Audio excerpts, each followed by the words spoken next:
Good afternoon and welcome to this March 9, 2026 meeting of the Great Falls Public Schools Board of Trustees.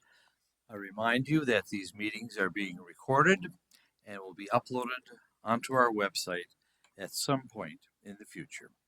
With that, Mr. Deacons, would you please administer the roll call?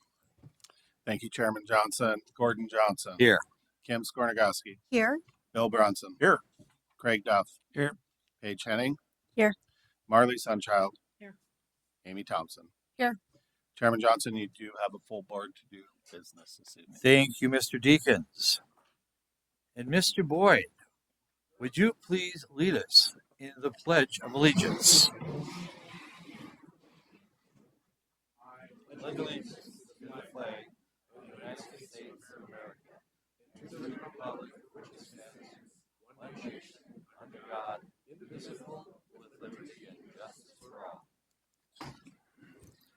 Thank you very much.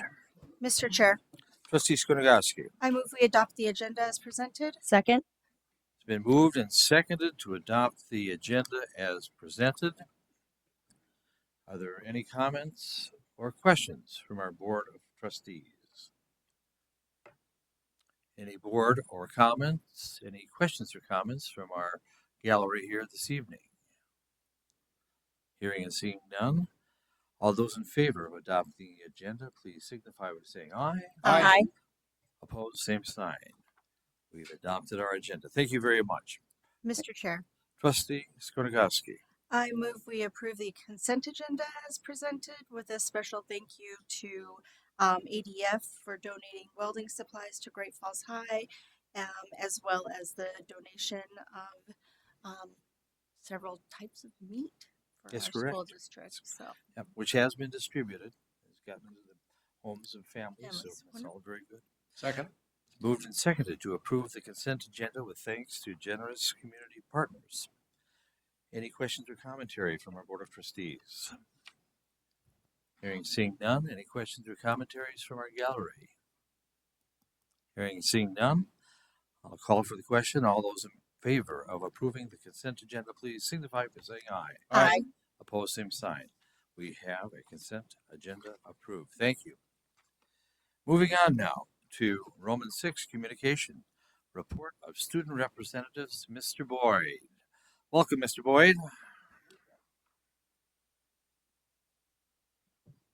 Good evening, Chairman Johnson, Superintendent Hoyer, members of the board. Board meeting of the month, and it's a great time. We have two sets of student reps here tonight. Great Falls High is absent, is academic achievement dinner lined up. So we'll start with CM Russell High School. You guys are up first to give your report.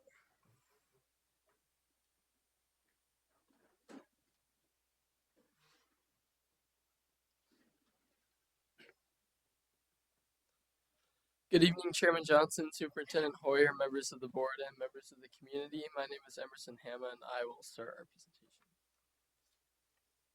CMR students gathered baby books for NICU families at benefits this past week. In addition to that, they helped to restock the counseling center snack supplies for students who may not have them at home. The first lesson we loved. In Profe Petzold's Spanish 5, 6, and 7, 8 class, students explored many different Latin American writers and even got to read a small part of a version of Don Quixote. They then got to choose a writer, pick a meaningful quote, and put it into some form of representation. Most of the writers focus on cultural aspects, so this was a great way to broaden their understanding of Latin American culture and writing. Winter sports are beginning to wrap up. At the state wrestling tournament, we had many state placers, including Maddie Dieter and Gage Allen, who both won state titles. Congratulations to them. Boys basketball finished the regular season strong and beat the Gallatin Raptors to secure the 2 seed in the state tournament this weekend. They also had their senior night along with the cheerleaders and wranglers. The girls basketball had their playoff game on Thursday against Billings Skyview. Emma and Bristol, two CMR BPA students, await the results of their online event after making top 20 in the nation.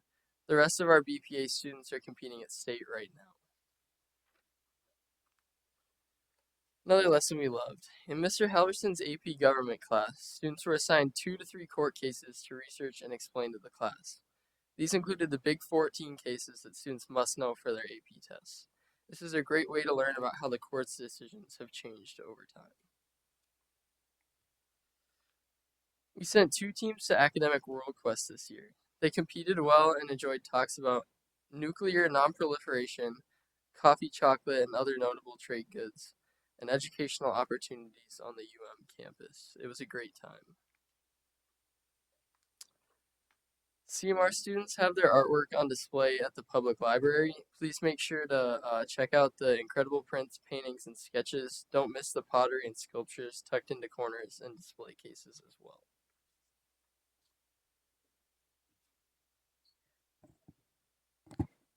Good evening, Chairman Johnson, Superintendent Hoyer, members of the board, and members of the community. I am Lydia Comstock, and I will be finishing our presentation. Our very own chamber orchestra from CMR had the opportunity to attend and perform in the American String Teachers Association National Orchestra Festival in San Francisco. We also got to see the San Francisco Symphony perform while we were in the city, and we worked with a clinician from New York. And shortly after that, the AA Band Festival was held at Great Falls High and featured Flathead, Billings West, CMR, and Great Falls High. The bands got to work with 3 guest conductors, and their concert was phenomenal. And shortly after that, the CMR Choir Department had 31 students selected to participate in the American Choral Directors Association Northwest Honor Choir in Tacoma, Washington, March 4th through 7th. So congratulations to Mrs. Lee, Miss Nall, and choir students. And at the end of this month, they will also travel to Salt Lake City to show off more of their musical talent. And continuing on with our performing arts, we wanted to talk about our CMR Thespians. At the Montana Thespian Festival, CMR students received many awards. Our troupe won Troupe of the Year, and their production won Outstanding Drama. Jonas Hibbs, Bree Serb, and Newell Levitt received individual awards, and many seniors received additional scholarships. Way to go, Troop 717. On the student government front, we had our district meeting for the Montana Association of Student Councils on March 3rd. Students built relationships and learned new skills, and whilst at the meeting, CMR Junior Bristol Miners was elected as our district president for the next school year. We are so excited to now have 1 CMR teacher and 2 CMR students serve on the MASC board. Another lesson that we love came in the form of a field trip. The Weissman Hood Institute provided tours for CMR's AP Biology students. They saw labs and learned about research going on at the Institute, and students also loved to see the incredibly cool microscopes and the super cute mice. We also wanted to mention CMR's 2 National Merit finalists. CMR's Kai Wise and Cambridge Brost have been selected as National Merit finalists. They represent less than 1% of high school students across the nation, and their hard work and dedication is incredible as they continue to compete for millions of dollars in scholarships. Finally, congratulations to our Excellence in Education Scholars for 2026. These 15 seniors were selected based on their GPA, number of honors and AP courses taken, and total number of high school credits. They are Rustler Pride. And that concludes our presentation.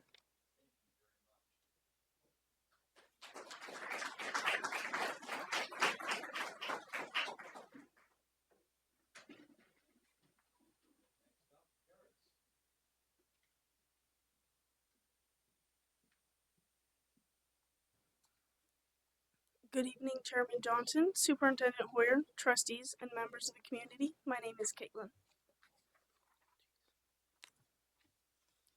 Science enrichment students learned about the states of matter and how they are related to energy changes. To show their mastery of the concepts, students concluded the lesson by making a candle.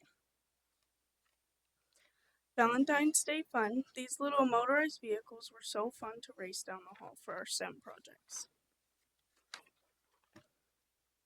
Blood drive. Paris Gibson sponsors the Red Cross blood drive a few times a year. We caught our very own Mr. Cornick generously donating for a great cause. Our next blood drive is April 30th. On February 13th, Paris Gibson students had a 4-in-1 bell ringing ceremony, a first for our school. 4 students who have come so far since starting their journey at Paris all got to ring their bell together with their friends and family. There was not a dry eye in the room. One by one, our Indigenous students' graduation caps are getting finished. We're feeling inspired by all the bell ringings and reminded that great things are right around the corner. Healthy Native Hearts is an event promoting the health of our Indigenous women and girls. There were booths with great information and super fun activities.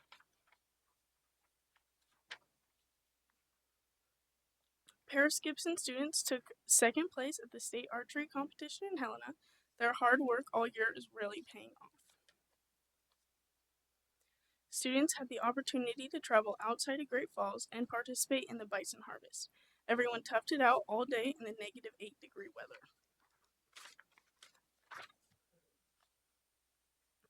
Montana's 11th poet Latre, Montana's 11th poet laureate, Chris Latre, visited and spoke with students about his journey to becoming a writer. Students had multiple chances to visit with Chris while he was here. He was a great storyteller. Most of us at Paris find that hands-on learning is the best and most fun way to learn. This is what the teachers at Paris are known for. This science enrichment class grew crystals last week.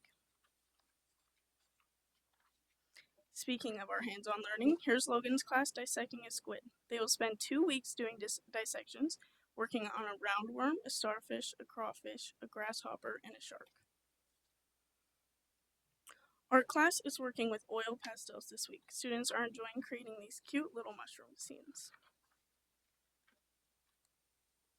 Students who earn their spot at Paris begin their journey with a half-day orientation with our resident expert of all things Paris, Miss Amy. She walks them through their first day and prepares them for finishing high school at Paris. Thank you and have a good week. Thank you.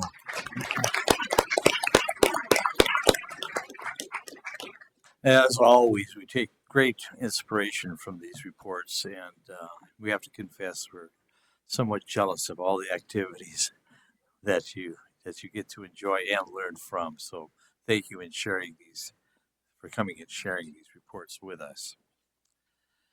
Communication B, Superintendent's report, Mrs. Hoyer.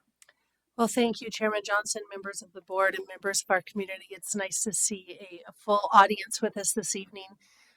Since we last met, we have had high voltage weekend, and if you take a look, we spoke at the emergency board meeting that we had earlier for what happened at Lincoln about how our community leaned in and is really taking care of us during a time of crisis. Well, this was another time that our community has taken care of us, but during a time of celebration. So in the picture up there, you'll see former Mayor Bob Kelly as he met early on a Saturday morning with a bunch of aspiring teachers to help them get warmed up and get ready for their interviews, their first interviews for many of them of their professional career. So there are some other staff members. You'll see Adam Agamenini, who's a teacher over at Chief Joseph. He was there as well. He was in our first group of high voltage students, and then we have a principal, Lindsay Stoltz, is there as well helping. So it's just a great example of our community continuing to take care of us. So I'm going to start this evening inviting a very special group of individuals up to the lectern. We have some congratulations, and I believe we have Callista Brody here, and we also have Brendan Corey here. Both of them are sophomores over at CMR, and they are both the first and second placers for the Voice of Democracy. So I would like to invite up, I believe, Miss Helen Morin. You are the VFW Post 1087. You are the commander, and you will be speaking this evening. And would you like to introduce the gentlemen who are with you? Yes.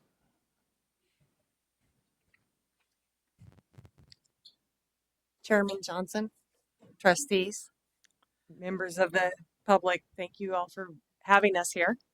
I'm really excited about this. So tonight I have with me my Post 1087 Senior Vice, Jose Guerrero, our department Junior Vice, Bill McCord, and our department chaplain, Bill Miles.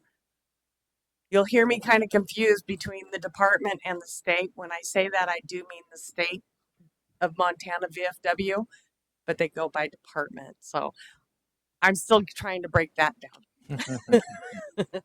And then I also have our member here, Roy Diggs, here to take our pictures as well. So every year we do an essay for the VFW hosts essays for Patriot Pen and Voice of Democracy. The Voice of Democracy is for the high school, and the Patriot Pen is for the junior high, correct? 6 through 8. That's why I have my senior vice here. We did have 42 people with our Patriot Pen, and we only had 2 for the Voice of Democracy. So we're trying to improve our numbers a little bit, get this out to the community a little bit more so that we have more, so we can get more people involved.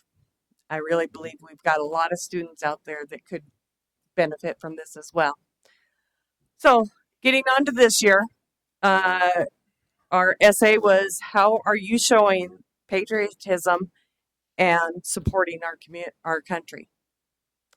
Which I thought, when I read that, holy Hannah. And it was a lot of the essays were amazing to read and to watch.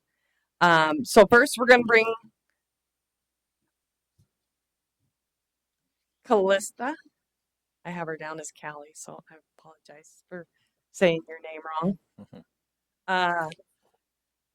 So her essay, she had mentioned about Camp Runamukka that the Guard puts on for the military members, and not being able to find a sense of community really for what you go through as a member dependent of the active duty member.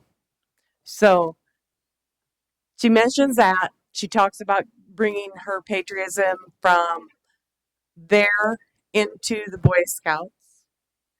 And the one thing that really caught my eye, and it made a tear in my eye when I read it, was she talked about the flag retirement. And one of the flag retirements that they did, they played Johnny Cash's regular flag.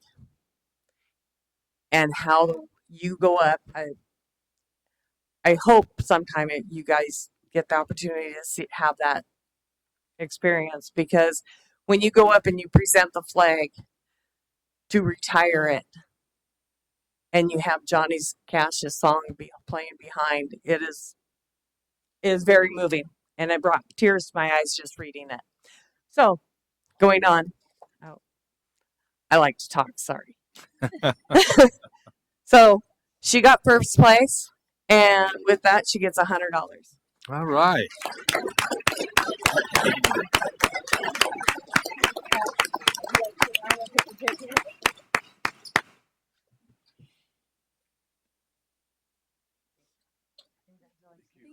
Very nice. One more time.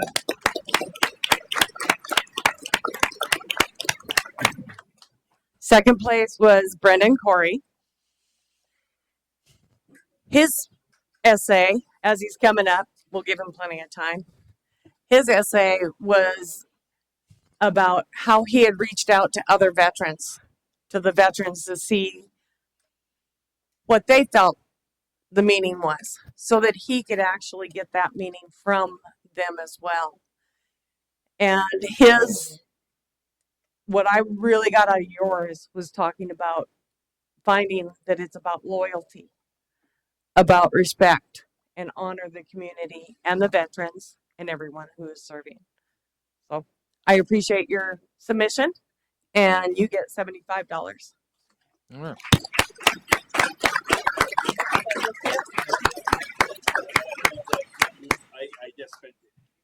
I just spent it. I'm sorry.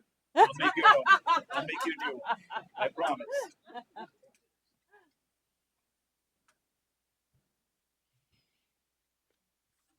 I'll give you the check now. Congratulations. And if I may just have a minute. Every April we put out the BFW on the national page, bfw.org, under community service. Every April, around April 15th, tax time, they put out the new essay for the next year. And the students will, you guys have the whole summer to work on it, buff it up, clean it up, submit it. And it's submitted, no pun intended, on Halloween. Horror time. But anyway, please submit. Okay? Because we want to showcase. I'm a retired high school teacher. I retired in New Jersey. I came to Montana. I know what you guys are doing. You guys are doing a great job. And this is the first time since I've been here in 21 that we've been able to showcase the great stuff that Great Falls does. And I mean, Great Falls, my home, I want to showcase it. Okay? So please, encourage your students, encourage your families to submit. Thank you. Thank you. Thank you very much. Thank you. So a very special thank you to our VFW members for your service to our country and for your continued support of our students. You guys are so appreciated. Jose, thank you for always keeping me on the straight and narrow. Jose is a member of another, works with another institution here in town, and he keeps the board members going the right direction. So thank you, Jose. You're appreciated. Thank you. So this month we had, little did we know, we had an opportunity to celebrate our buildings and grounds and skilled trades. That was on March 6th. And our Warehouse Appreciation Day, which is on March 3rd. These are the people who we leaned on so heavily this weekend and today to move things. But just so you know, our warehouse is composed of 6 Teamsters. Their foreman is John Hasner. Their supervisor is Jessa Youngers. And they were busy. The last couple of days. They're always busy, but they were exceptionally busy yesterday and today. Buildings and grounds and skilled trades. These are our 4 carpenters, also very busy. They were up on the roof yesterday. They were looking at all of the damage that was done, giving us assessments, working with all of our specialists in town. We also had electricians who were with us, 6 groundsmen who are there helping us clean up. Painters who will be on call here shortly as we look at taking care of some other stuff, plumbers, and then supervisors, as always, led by Brent Cutler and Jack Norris. Amazing crews. We're very, very lucky to have them as part of our district. Some of you were able to visit Chief Joseph. So if you know, greetings, mortals. They did their annual Greek mythology wax museum and they were fantastic. And so it was on March 2nd. There were 27 wax exhibits. You can kind of see down in the bottom, Hades, bottom left-hand corner, there's a little dot on the table and we had to go up and we had to push that little paper dot. And they started with greetings, mortals, and then they told us about all of the stuff that they had learned about their favorites. Greek god or goddess, and it was just fantastic. It was so much fun. All being held together by their own Athena, which I had to chuckle. That's Miss Brittany Blower up there in the right or the right-hand side, lower bottom. Athena, by the way, goddess of protection, wisdom, and handcraft. She was known for her ability to weave. And so I thought that was funny, the number of togas that she fixed when I was there. She had a huge box of safety pins and putting the kids all together and had them all ready to go. So thank you for those of you who attended. It was just a lot of fun. The kids did an outstanding job. Looking at our strategic plan, I'm going to go over with you several classes or several buildings this evening as we continue to work through our strategic plan. So this one is Whittier Elementary, led by Principal Franklin Gilbert. Highlights, concerns, barriers, but the individuals who really are driving the work there, he wanted to give a shout out to Chase Short and to George Lewandowski. By the way, Franklin is a former student of mine, as is Chase. So I have a special place in my heart for that building and those professionals there. Healthy, safe, and secure schools, they did say their behavior incidents are up, but so is their enrollment. And I said, so Franklin, what does up mean? And he said, well, we're 60% or 61% of our goal. And this was a couple of weeks ago when I met. So he actually means they're up by I think 1%, 61%, little over halfway through the year, 3/4 of the way. He's doing pretty well. They are really focused on expectations that are resulting in positive results during unstructured times like lunch. They've put some new pieces in place. I'm happy to report that their custodian who does lunch duty has not had to wear his earplugs in a while. So they have some great things happening there. A monthly leadership incentive and is working to build community. With student achievement, their academic goals, they're up 15% in math and 13% in reading. Please keep in mind that this has a school that has a student turnover rate of 33% every year. So a third of their students are new to them throughout the course of the year. So trying to establish a practice of achievement is difficult at times, but they have the best staff in place to do that. 47% of his staff, he is very proud that they are serving on the math curriculum and implementation team. Stewardship and accountability, holiday concerts. Mr. Boyd and I were at holiday concerts when they had to bring in extra chairs, not once, but twice. It was pretty fantastic. They also implemented a shared building calendar that allows the staff to see plans for the whole year, not just a month in advance. And their back to school dinner and their family sock hop really helped kick off the fall. His barrier is really the transitional nature of his students and families with that 33% turnover rate. The next is Loy Elementary. This is our military affiliated school led by Principal Shanda Brown. She wanted to give shout outs to Miss Jamie Barnacote, as well as all of the aides who work there and help make the wheels turn at Loy. Healthy, safe, and secure schools, they are working collectively to calibrate their school level expectations and plans across every single grade level. Specialized attention is given to the students and families transitioning into and out of Malmstrom L4 space. Just to give you, and the transition of students is a big thing because students could be going to another school very similar to Loy, or they could be going to a school incredibly different than Loy. She sees it as her job, as do the teachers, to be sure that no matter the schools are transitioning to in their next military appointment, to be ready to tackle everything that's being asked of them in that next school. So that in and of itself is a barrier because they're trying to meet a lot of needs. Winter growth was at 68%, moving them from the 54th percentile to the 63rd percentile. That's huge growth. And every teacher in that building is teaching one reading and one math intervention group in their schedules. Stewardship and accountability, Parent Square has been huge. So lots and lots of kudos to Parent Square, their mass communication system, in a building that understands, once again, every time a family will PCS, that's a change in station, their needs will change. So that is our update from Loy.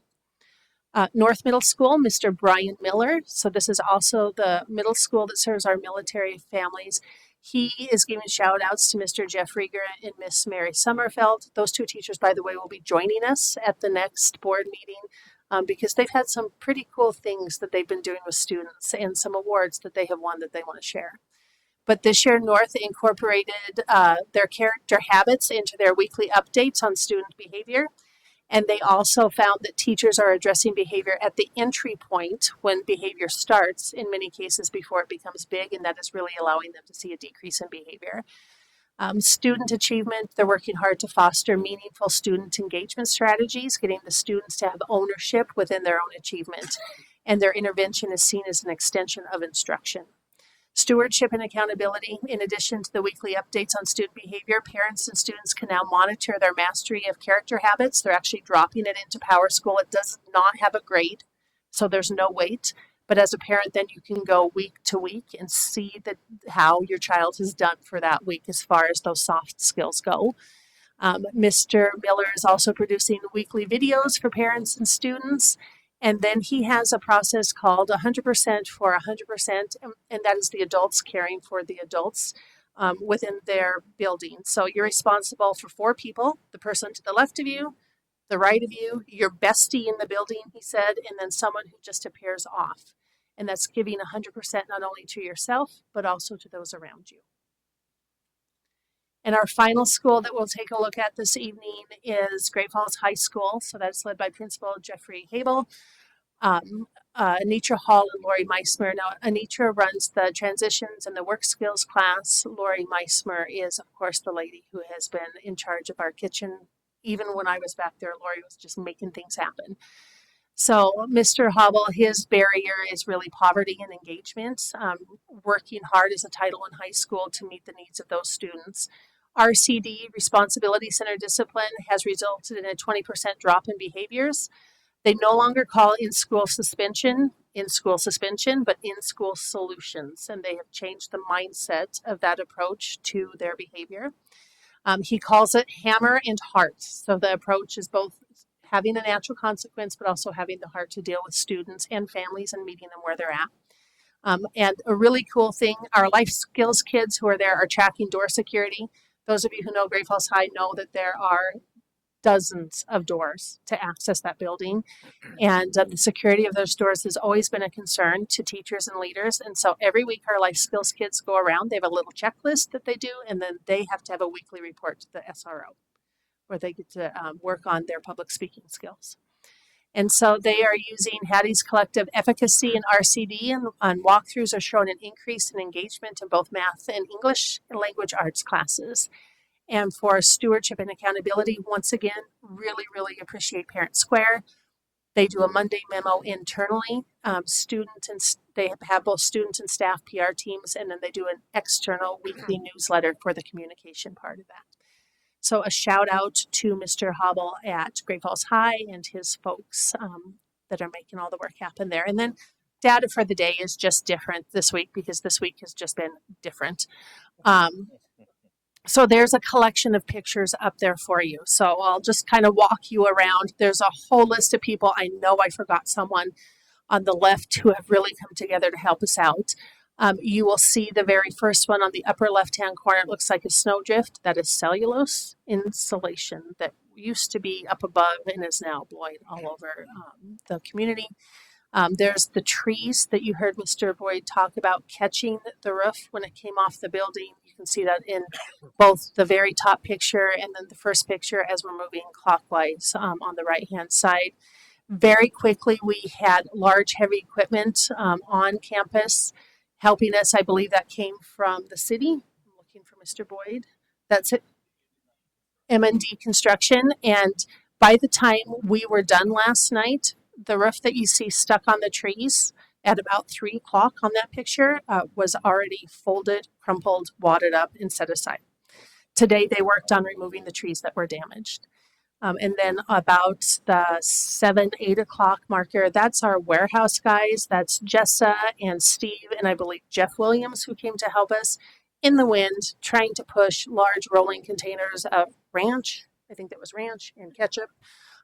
All of the perishable foods that we had that we needed to reassign to the other buildings where our students are going to be reassigned for lunches. And then in the middle, dead center of the clock, that's a picture of my office at about 1:30 yesterday afternoon. And that is Mrs. Yenta Jakes, Mrs. Shannon Guilfoyle, Ben Jakes, Steve Yates, Lance Boyd is up at you can't see him, he's off the left-hand side writing the plan down. Jackie's there, I'm there, and they all just came together, pulled up all the chairs, laid all their stuff out, and they got to work.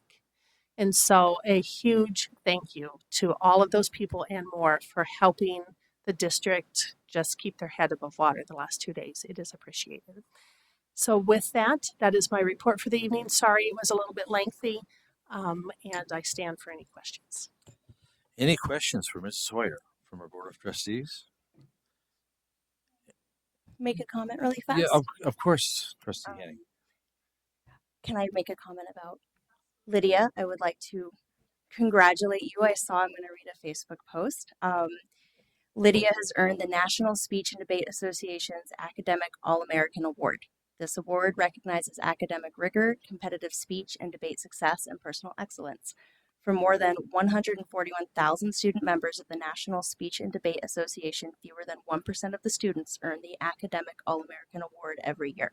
This is a tremendous accomplishment, and I just want to say congratulations, and I think you needed to be publicly recognized for that because that is fantastic. Congratulations. Come on around. We want to shake your hand. Come on, Lydia. because One of the she's modest. well, we know that Lydia does not ever recognize herself. So We're very proud.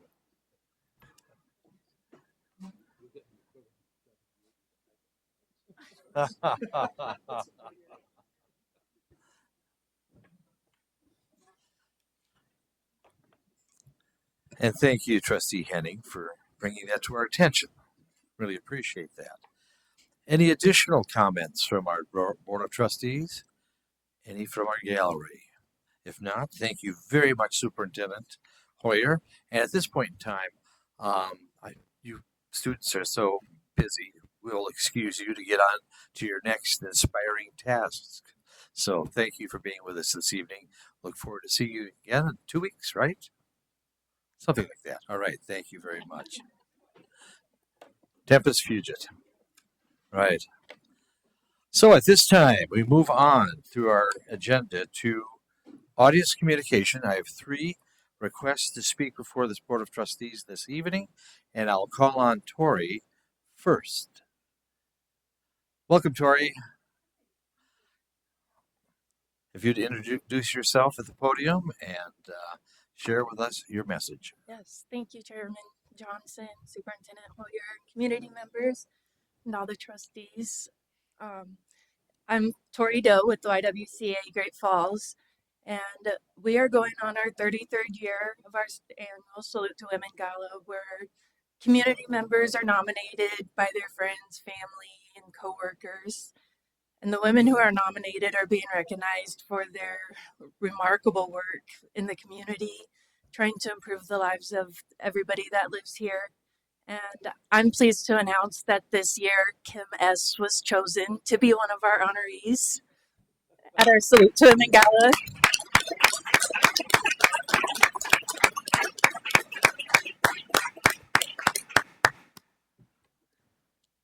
Thank you. Well, thank you.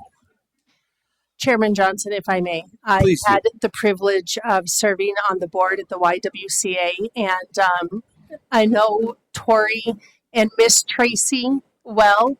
I also know the incredible accomplishments it takes to be recognized by the YWCA as one of the outstanding women in our community. So, Kim, congratulations. Well done and good selection to the Y.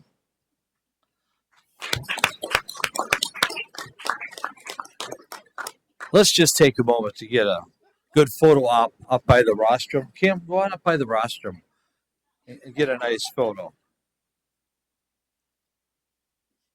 Go on, team.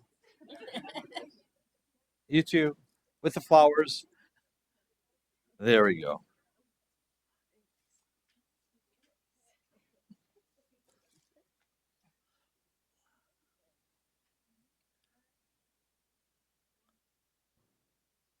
Excellent. Thank you.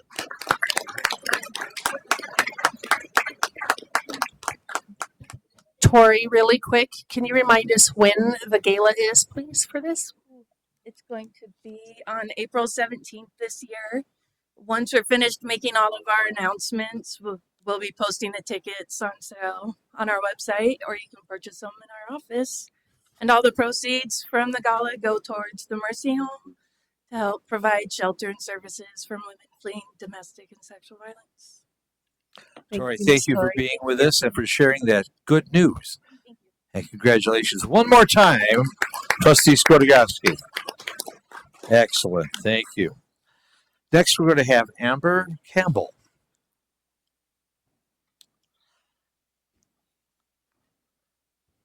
Welcome, Amber, and if you step up to the rostrum. Hi there. So I'm back. I was here back in January. I came to see you guys about inappropriate and violent videos in the classroom that were shown. And unfortunately, that has not been rectified because just recently my son came to me from school and brought up a question about something that he had viewed in the classroom, which was a political question, and I felt it was very anti-American question and it bothered me. And I asked him to show me the video in his Chromebook, and it's not there. I feel that if we're going to be showing videos in classrooms, that the parents should be able to see those videos when they come up. That way we're able to approach the children with the answers, which I was unable to do because I could not see the video.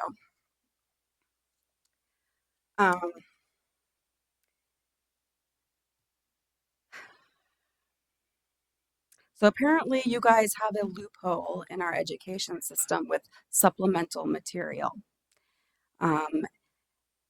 that allows the teacher to select subjectively whatever they want to bring in. And once it is selected, therefore it is approved. And I've been, I guess, told that because the teacher is a professional, that is okay. And I have a problem with that because there are lots of professionals out there and they are not good actors. There are bad actors out there that can be professionals. And so how do we hold the teachers accountable for material that is subjectively being chosen without going through any kind of board approval or committee approval?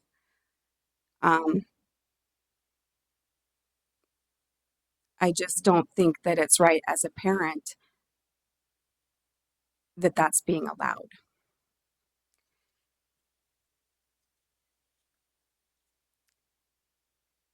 So I'm looking for accountability. What happens when we find that there are things that are being shown that maybe shouldn't be shown, that are biased or inappropriate? I mean, what is your guys' process? Because I'm kind of getting the inclination that there is none. And it's disturbing because I don't send my kid to school to be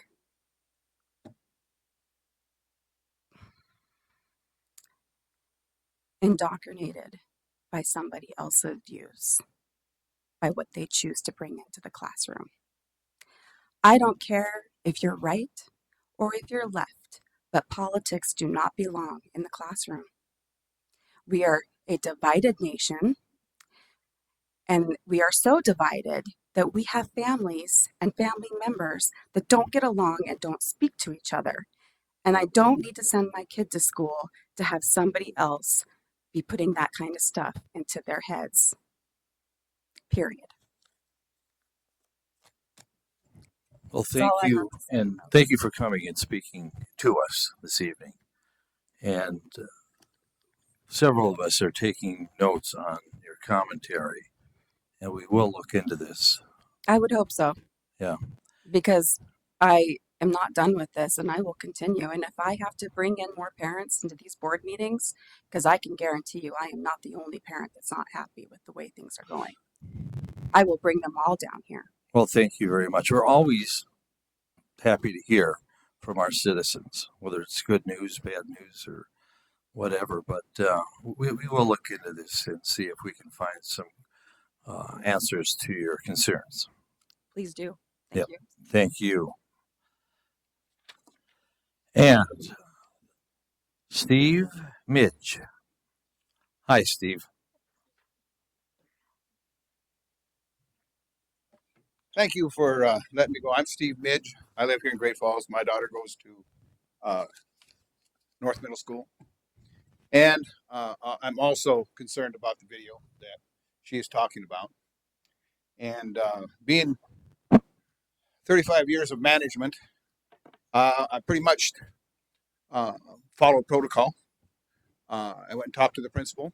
He told me to send an email to the teacher, which I did. And I also could not find that video on Chrome. And I wanted to know what it was about. Because my daughter come home and asked me, what is going on? I don't understand. Does everybody hate America? That was kind of unnerving for me. So what I did was send a letter to the teacher following protocol, and the teacher sent me back. Actually, I think the teacher went to Mr. Brian Miller, the principal, and he sent me a response to all my questions. So therefore, I answered all of his questions that he highlighted in his statements. And he got back with me very promptly and said, let's have a meeting. So we had a meeting on Friday. So on Friday, we sat down and we discussed it professionally. Nothing. We came to places where we had to be, places where we agreed to disagree on some issues, and that's fine. I don't have a problem with that. But the main thing come down to was what was the standard operating procedures for pulling a video off of YouTube. And what I was told in this meeting here was that you had a committee that looked at the film, the superintendent approved the film, the superintendent brought it to you. You guys said that this is what the curriculum is, and that's what it was. That's what I was told in this meeting. Now, what the principal told me, Mr. Miller, told me was that a teacher can go out and look at anything that's on YouTube, and if he clicks on it and brings it in there, it's an approved subject, which is not the standard operating procedures that I assumed that I was told in here. So therefore, we got a breakdown of communication. Fact of the matter is, I don't think we have a standard operating procedure for the teachers to follow, because the principal didn't even know what was said in this room. So I'm kind of curious is if we're going to make standard operating procedures for everybody, because that's a normal management style for making sure that everybody's communicated to and it's holding within the guidelines of what you people are setting up, that's what should be followed. And if they don't follow it, there should be consequences. And I'm sitting here going, what is the consequences for this man? And I was told that he was a professional educator and that he trusted him. And that's where we agreed to disagree, because I don't trust him. We've already seen him, what he has done with the videos that had got pulled off of your YouTube. And now he's bringing his own in, and it's approved because he's a professional. I don't buy that. I don't agree with it, and I don't like it. And I want some rules and some regulations and some SOPs for the teachers that you've got gobs of teachers here, folks. I mean, this is a big organization. And I've worked for big organizations. And we all have operating procedures that need to be followed by everybody. Because if you get loosey-goosey on everything, everything goes to pieces, and then we're in trouble. And we're already in trouble in our school systems. We don't have the highest reading ratings, we don't have the highest math ratings, and we're working on it. And I will say that I was impressed with Mr. Miller. Very, very nice. We agreed to things, we talked about things, and he was very open to all the discussions that we had. And it was, he invited me back. So, I mean, I really want to work with this. But like Amber, I got other parents too. And I got a list of 20 parents that I could call and have them down here. They want to know what's going to happen. Okay? They're kind of letting me be the spokesman right now. And so I'm sitting here telling you, I want to see some standard operating procedures and hold these people, our teachers, accountable. Help the principal. The principal's kind of left out there hanging right now because he's going by what he's told, and he's not going by what I was told. So therefore, you can't run a ship when nobody knows what's command. Okay. Well, we appreciate your being here. And in your narrative, there seems to be different versions of how procedure in terms of sharing information and such happen. And we want to get you the straight story. So okay, why don't we work on that, and we'll stay in touch. All righty. Thank you. See if we can answer your questions. You have my phone number? We do, right? Yes. You can call me right here. From there. Thanks, Steve. Thank you. Action items, Roman 8.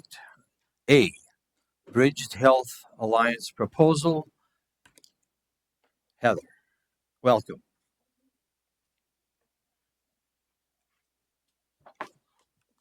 Good evening, Chairman Johnson, Superintendent Hoyer, members of the board and the community. I am here tonight to talk about the Bridged Health Alliance. Bridged Health Alliance is trying to create a self-insured healthcare model that will be exclusive for Montana public schools. They need a commitment to cover at least 12,000 employees from 150 districts to qualify for a one-time $40 million legislative incentive. Participating districts have to commit to a 5-year participation period with an exit valve after year 3 if renewal costs exceed statutory thresholds. Bridged Health Alliance is now wanting a definitive answer if Great Falls Public Schools is going to join. They currently have enough participants to qualify without Great Falls Public Schools participating. The insurance committee has recommended we do not join the healthcare trust at this time. The trust has not responded to the questions the committee asked months ago. The insurance committee would like to wait and see how the trust works this first year with other districts. Therefore, it is our recommendation the district board is requested to accept the recommendation of the Great Falls Public Schools Insurance Committee to forego participation in the Bridge Health Alliance Insurance Trust plans at this time. Thank you. Mr. Chairman, Trustee Bronson. at this time I would move that the board accept the recommendation of the Great Falls Public Schools Insurance Committee to forego participation in the Bridged Health Alliance Insurance Trust Plan at this time. Second. Been moved and seconded to accept the recommendation of the Great Falls Public Schools Insurance Committee to forego participation in the Bridge Health Alliance Insurance Trust Plan at this time. Any commentary from our Board of Trustees or questions? Mr. Chairman, before I think anybody on the board comments, I know Mr. Cubbage is here this evening. I don't know if he plans on commenting on this. He's a member of the insurance committee. I don't want to put him on the spot, but if he has anything he'd like to share from his organization, I'd like to give him the floor to give him that opportunity to do that. Mr. Cubbage? Again, I don't want to put him on the spot. What, but you did. We've been friends for years. So. Well, Chairman Johnson, members of the board. Welcome, Tom. I would just say that we have the Insurance Committee for Great Falls Public Schools has spent a lot of time refining, making our program much better. And in comparison, I would say to other committees in the state, we're well educated and really look into this and take it very seriously. I would just say that we have done our due diligence looking into the Bridged Health Insurance Program, and I think it's a very wise choice to wait a year. Thank you, Mr. Cubbage. Any other commentary from our Board of Trustees regarding this Mr. motion? Chairman. Mr. Bronson. I just wanted to speak in a little bit more detail, and I thank Mr. Cubbage for sharing his views. I just wanted to begin by saying, as you know, I'm your representative on this committee, and I have to say it is an excellent group of representatives from our district and from our community, because we do have Mrs. Euchre on there representing retirees, and it's helpful to have her observations. But this group I find to be incredibly well informed. They are very engaged. And when they make any recommendation to us as the board, it is a well thought out recommendation, even though there might be opportunities to disagree with one or more aspects of it. The other thing that I think the board needs to be aware of is that we have an excellent consulting group in Alliant, and particularly Mike Bonville and his staff. They provide us, I think, and Mr. Cubbage, I believe, would agree, with excellent information and analysis of any aspect of our insurance plan, which is a self-insurance plan. We are essentially self-insuring. We're not going out on the market. And that always involves a few risks. But one of the things that we went through in this process of deciding whether or not to join the trust was looking at how our plan operated, particularly in relationship to AA schools around the state. And I think I have to say, and I'm kind of summarizing it here, making it maybe a little too simplistic, but we have a very good plan considering all of the options, all of the issues that we are facing out there with providing health insurance. But that being said, something that Mr. Bonville said in one of his last presentations really struck me as, I think, appropriate going forward. And I'm going to quote him here. He said, "Beware anyone speaking about the proposed trust with certainty either way." And what he was trying to tell us was that no one should say that the trust is an absolutely perfect proposal. No one should say that it is a horrible proposal. For us, there are just too many uncertainties right now in joining this particular plan as it relates to the experiences that we are having with the operation of our self-insurance plan at this time. One of the issues that we ran into, and I was personally very disappointed in this, is that it became very difficult for us to get certain information from the consultants who were advising and working with Bridged Alliance Trust. And that wasn't because I think anybody was trying to be deliberately difficult. One of the problems you run into when you're looking at something like this is that everybody has a certain amount of information which arguably is proprietary. And if you start sharing it with the general public, what happens is that everything from trade secrets, confidential information, whatever, starts to get out into the open. And as somebody who worked in that arena for close to 40 years, I understand perfectly well why it's a concern, not just to the Bridge people, but also to our consultants as well.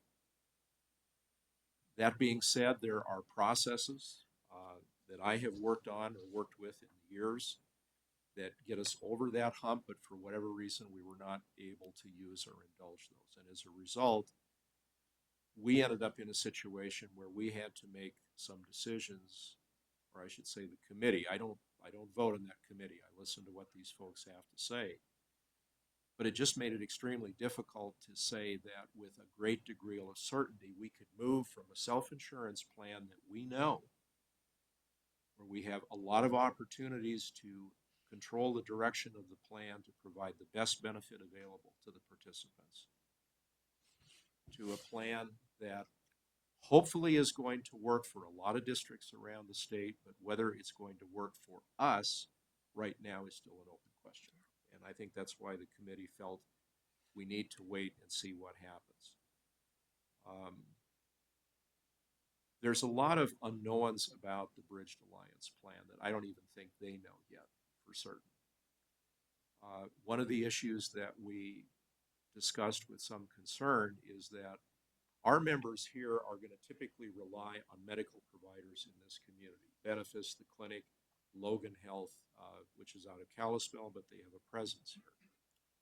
And typically what you try to do in the insurance industry is you try to have agreements in place as to what these people are willing to charge and accept for payment. And all of you who have insurance probably know, if you look at your EOBs, the amount that those institutions could charge and what they've agreed to charge are vastly different. And that requires intensive negotiation with them to agree to accept those charges. To the best of my knowledge, those agreements are not yet in place with our providers here. Hopefully they will get them in time. I hope that they do. But I also know from working with the medical profession that they're facing tremendous pressures on their ability to provide services without going into deficit situations. Benefis is nonprofit, the clinic is for-profit. They have different ways of looking at the cost of services. But I know that they just don't accept when somebody walks in and says, well, we'll agree to pay you these rates. They don't look at it that way. They have to make their own decisions. And until I think we knew that those kind of agreements were in place, we would be reluctant to say, well, what are we getting ourselves into? We already have agreements in place with respect to our plan. Jumping for something that you don't know and giving away something that you do know is not really good. Likewise, prescription drugs are a huge part of what our health insurance plans provide today. And I think our consultant felt wise in advising us that we don't really know if we're going to see a lot of savings in the new plan that was proposed. Hopefully there will be. Now, I learned today that the state auditor, the commissioner of insurance, has told Bridge that you meet all the criteria for setting yourself up as a statewide health insurance trust. That's good. There's a lot of school districts around the state that probably need something better than what they have, and God knows we all hope that Bridge is going to provide that solution for them. I also know that some of them are probably going to have to pay more in premium to get that privilege.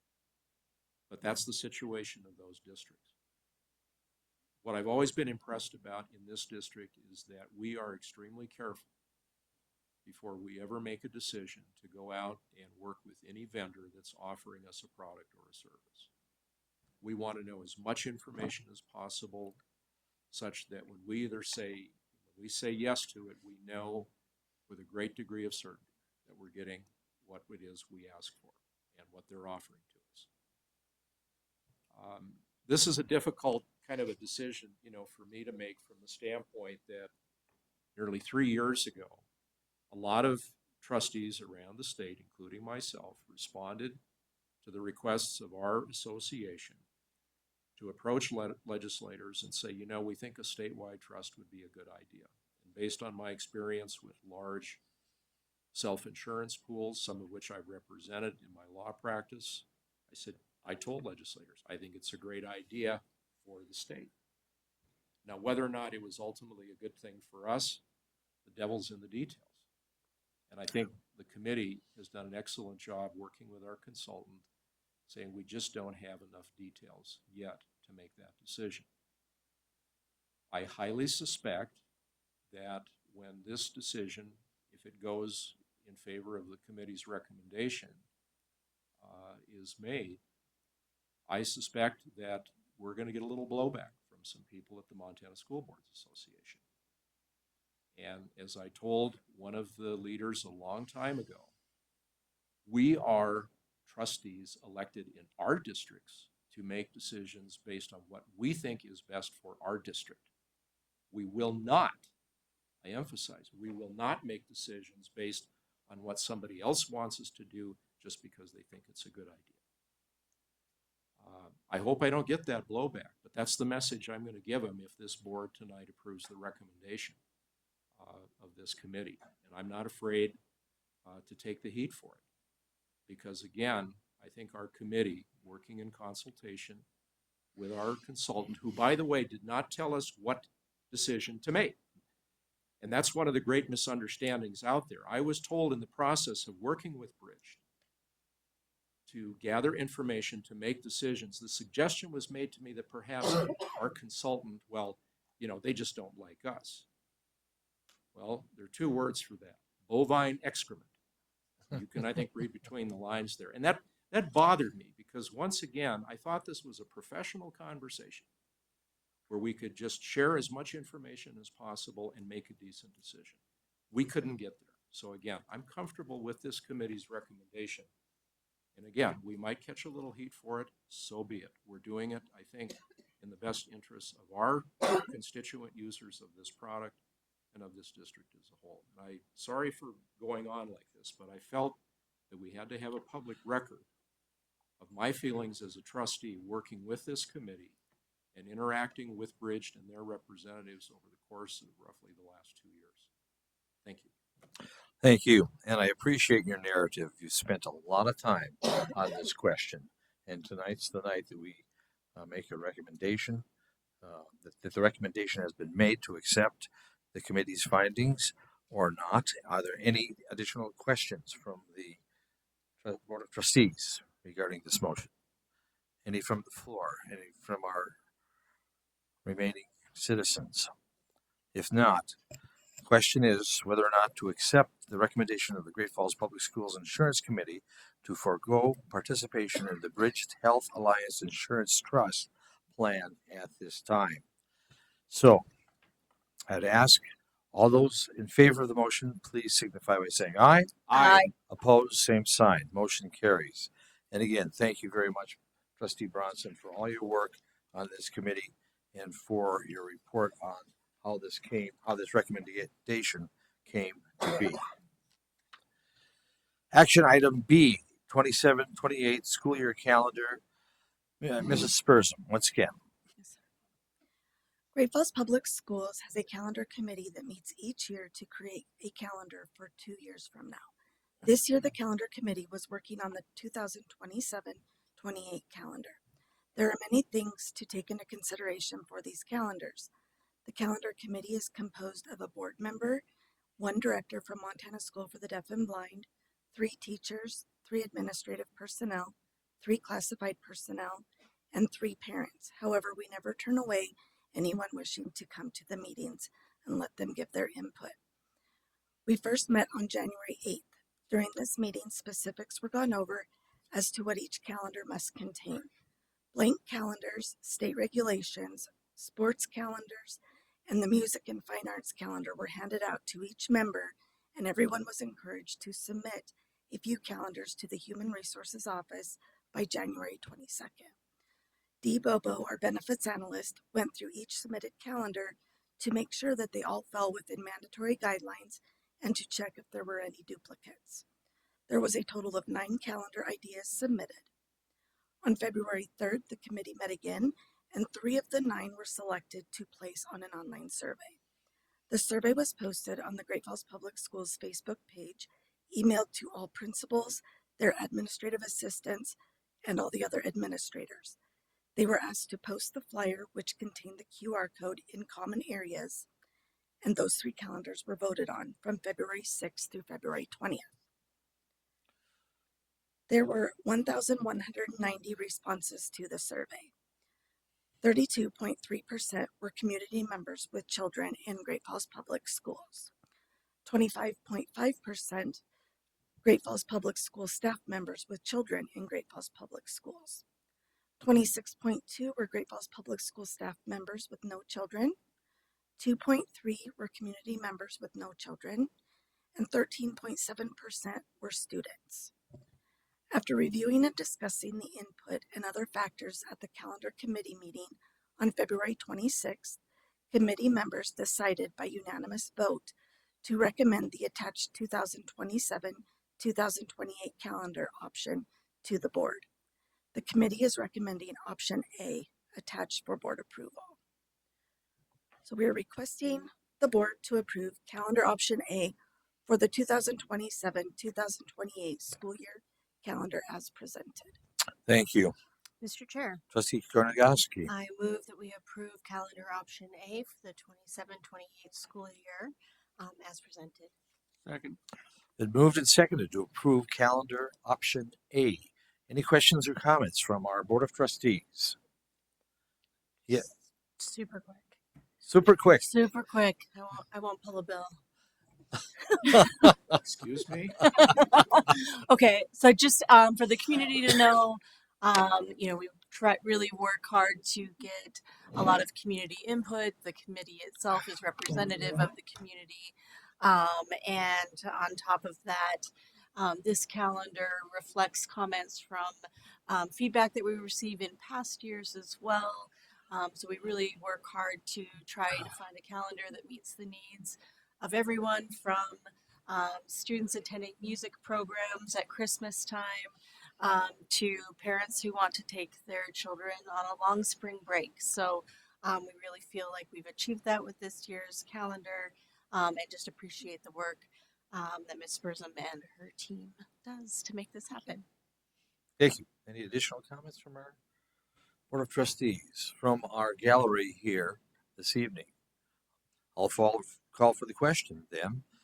All those in favor of approving calendar option A for the 27-28 school year calendar as presented, please signify by saying aye. Aye. Opposed, same sign. Motion carries. Thank you very much, Calendar Committee, for your good work. A lot of community interest in the calendar. That's healthy. Yes. And it takes a lot of patience and a lot of time. Thank you. Action item C, non-renewal temporary, non-tenured teachers with positions expiring in 2026. I guess, again, Ms. Spursum. Again. So the non-renewal of this non-tenured teacher is required because she was hired for a position on a temporary basis. The employee may apply for available positions for which she is qualified through the in-district transfer process. This position was temporary because the position she currently held was less than a full year. The recommendation, the district board is requested to non-renew the teacher listed as she is a temporary position that expires June 5th, 2026. Thank you. Mr. Chair, Trustee Skorgowski. I move we approve this request to non-renew the teacher listed as she has a temporary position that expires in June of 26 as presented. Second. Moved and seconded to non-renew the teacher listed as she is a temporary position that expires in June 5, 2026. Any commentary or questions from this Board of Trustees? Any from the public? Hearing, seeing none, I'll call for the question. All those in favor of the motion, please signify by saying aye. Aye. Opposed, same sign. Motion carries. Thank you very much. Action item D, the non-renewal of non-tenured teachers. I'm still here. You're still there. Last one. So tonight I'm here to present you the non-renewal of non-tenured teachers. This is something that takes a lot of time and consideration, and it affects everyone from the school to the students. We really are just making sure we have the best educators in front of our students. I am asking you to use the addendum on your sheet to approve the non-renewal of the non-tenured teachers listed. Thank you very much. Mr. Chair, Trustee Skorgowski. I move that we approve the presented non-renewal of non-tenured teachers as presented. Moved and seconded to non-renew the non-tenured teachers listed on the addendum. Any questions or commentary from this Board of Trustees?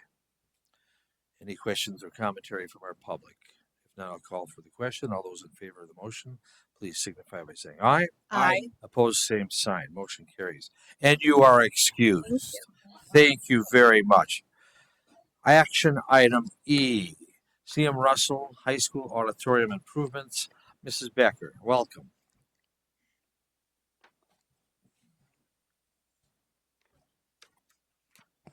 Superintendent Hoyer, Chairman Johnson, trustees, and members of the community. I am here to speak to improvements for the CMR auditorium. In April of 2023, you may remember that we came forward and presented acceptance of an anonymous gift of $1 million that had come through for a renovation of the auditorium. Since that time, we've been doing a lot of work exploring this project and also doing an effort to raise an additional $500,000 that we succeeded in completing in 2025, anticipating that the project would likely exceed the initial $1 million donation that we had received. The priority of the project involved acoustics, improving the acoustics, and as many of you might know, that involves extensive work. So extensive work in the construction, also remediation, and that exceeded what we anticipated to be the case in order to accomplish this renovation. The auditorium looked high and wide, both nationally and statewide, for funding for the remediation portion of this project, while the foundation was committed to the renovation portion. Unfortunately, through this exhaustive search, they were unable to secure funding that would have been necessary in order to complete the remediation side of this project. That required us to work with the district, also work with the initial donor, and try and figure out how we were going to pivot with this project. After much conversation and discussion and kind of brainstorming, we determined that it would be the best approach to move forward with that $500,000 that was secured in 2025 to effect improvements in that space, though we knew the full extent or the full scope would not be achievable. So we felt that the donors that had committed to that certainly deserved to see an improvement in that space. but we knew it just needed to take a different form. The district worked really closely with their staff over at CMR to determine what the priorities were for that funding that was available for that type of work. And it was narrowed down into kind of 3 different areas. So if we can't affect the acoustics, how can we affect the sound in that space? So affecting the sound system in that space was a priority. Stage lighting and also the sound booth at the back of the auditorium rose to the level of high priority, involving the staff that works with those elements day in and day out with their students. So we have the district is proceeding in exploring what that might look like. The $1 million that remains from the anonymous donor, we have been able to secure their commitment for a permanent fund for GFPS Fine Arts, which I will speak to in another agenda item this evening. But we're very excited to be able to proceed with making some improvement in that space. My request is that you accept the $500,000 gift from the foundation for that purpose. Thank you, Mrs. Becker. Mr. Chair, Trustee Kenny. I move to accept the $500,000 donation for improvements in the CMR High School auditorium with thanks to the donors as presented. Second. Been moved and seconded to accept the $500,000 gift for improvements to the CM High School auditorium. Mhm. Any questions or commentary from this Board of Trustees? Mr. Chairman. Trustee Bronson. Thank you. Ms. Becker, thanks again for all your work on this project. And I know you and I've talked about this quite a bit the last roughly 2 years. Just out of curiosity, though, can you expand a little bit on what it is we'll be able to do at CMR from the standpoint that we all know we wanted to do full remediation Sure. of the auditorium, which, you know, I think in an ideal world would have been perfect, but construction costs I know have really gotten in the way. Even with the changes, though, that we're going to make, which I think will be helpful, are we going to have to go back someday and even take those out if we're able to do or need to do full remediation, or are we going to be able to salvage even the new things that we do, if that makes sense? The intention with looking at those priorities and working with the district is to ensure, obviously, as improvements, hopefully at some point in the future, a full renovation can happen if funding becomes available to that end. But the intention with these priorities is that they will still be beneficial in that space, even if a full renovation becomes available in the future. So that was a lens that the district was looking at when they were considering those priorities. Thank you. Yep. Any questions or commentaries regarding this motion from our Board of Trustees? From our public? We're not going to wish for the wind to blow the roof off. No, certainly not. I don't think that can happen over there. But that's all those in favor of the motion, please signify by saying aye. Aye. Aye. Opposed, same sign. And it's a very happy motion. Thank you very much, Mrs. Becker, for your work on this project. It's been ongoing, and your dedication to it has been admirable. Action item F, E-rate category 1 bid award. Mr. Williams, welcome.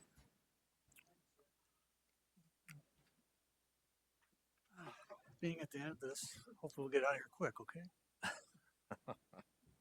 Chairman Johnson, Superintendent Hoyer, members of the board, and members of the community. I come before you today to let you know that the process I started with you on January 12th to do an RFP, request bids for anything above $80,000 in a Category 1/Category 2 efforts has been finished. Category 1 had to be up for bid because it was greater than $80,000 per state law. Category 2 did not. So I come before you today to let you know the results of the Category 1 bidding. We did have 4 bids. We evaluated those bids with our matrix that had various different between price, the vendor, good for the district, and we are looking at 5 years with these devices. So when we looked at the totality of it all, we wanted to have something that for 5 years we would not have to worry about again. So that came about, and we chose a quote. It will be from the company Pine Cove, and I'll give you the numbers here in just a second. Pine Cove is also the vendor that we used to get our firewall last summer I'm sorry. So they are unknown vendor. These will be for the routers in all the district buildings. We will only be buying the routers. There will be no installation or configuration charges from Pine Cove. We will be doing it ourselves. Because of that, E-Rate required that I take and modify the rest of the bids and take out any configuration or installation cost to make it all even as far as the bidding process, which is what we did per the E-Rate required. Came down to this. The original bid from Pine Cove was $130,000 or $130,508.28. Modifications because of configuration and installation, $40,000. That was removed from the cost. That resulted in a bid of $90,508.28. As you will remember, E-Rate, because of the district's free and reduced lunch, will pay 80% of E-Rate eligible devices. These are E-Rate eligible. So they will be paying $72,406.62. That will leave the district with a cost of $18,101.66. That will be coming out of my budget. So after all this evaluation and all this work we have asked for, I am asking you to take and accept this bid so we can sign a contract with them and get the E-Rate equipment in line to be installed and functional July 1st. That's my request. Very good. Thank you very much, Mr. Williams. Mr. Chair, Trustee Henning. I move that we approve the lowest qualified bidder, Pine Cove, in the amount of $90,508.28 for purchasing district network routers as presented. Second. It's been moved and seconded to approve the lowest qualified bidder, Pine Cove, for this project. Any questions or commentary from our Board of Trustees? Trustee Skonogowski. Just one short question. Is there a reason why we're not able to consider our essentially work as part of that 20% match? E-Rate requires us to take and use the cost of the bid. Okay. So for the devices, technically, to answer your question in not a roundabout way, the $40,000 that we're saving off of that bid because we are doing the installation and configuration is our work going toward it. So to be very honest, if you didn't have the skill sets we have in the technology department, primarily the field techs and the Little Russell technicians, the cores, Pat Douglas, we wouldn't be able to do this. So that is a benefit to the district. And to be honest, it's a very big benefit. To all taxpayers. Yes. Thank you. Thank you. Any additional questions for Mr. Williams regarding this motion? Any questions from our gallery? If not, I'll call for the question. All those in favor of the motion, please signify by saying aye. Aye. Opposed, same sign. Motion carries. Thank you very much for your work on this, Mr. Williams. Thank you, ladies and gentlemen. That concludes action items. Action other, where nothing was pulled from the consent agenda. So we're going to move on to reports, discussion, and policies. And A is career and technical education pilot proposals. Mr. Boyd, welcome. Thank you. Superintendent Johnson, members of the board, or Superintendent Johnson. Woofda. I don't want that. We'll start role. again. Would you like that role? That role. It's been a long 24 hours and 2 hours of sleep's not cutting it. Chairman Johnson, Superintendent Hoyer, members of the board, I'm here tonight with Becky Nelson to present Becky Frisbee, holy cow, Becky Frisbee, to be able to discuss some CTE pilots. Get me away from the microphone.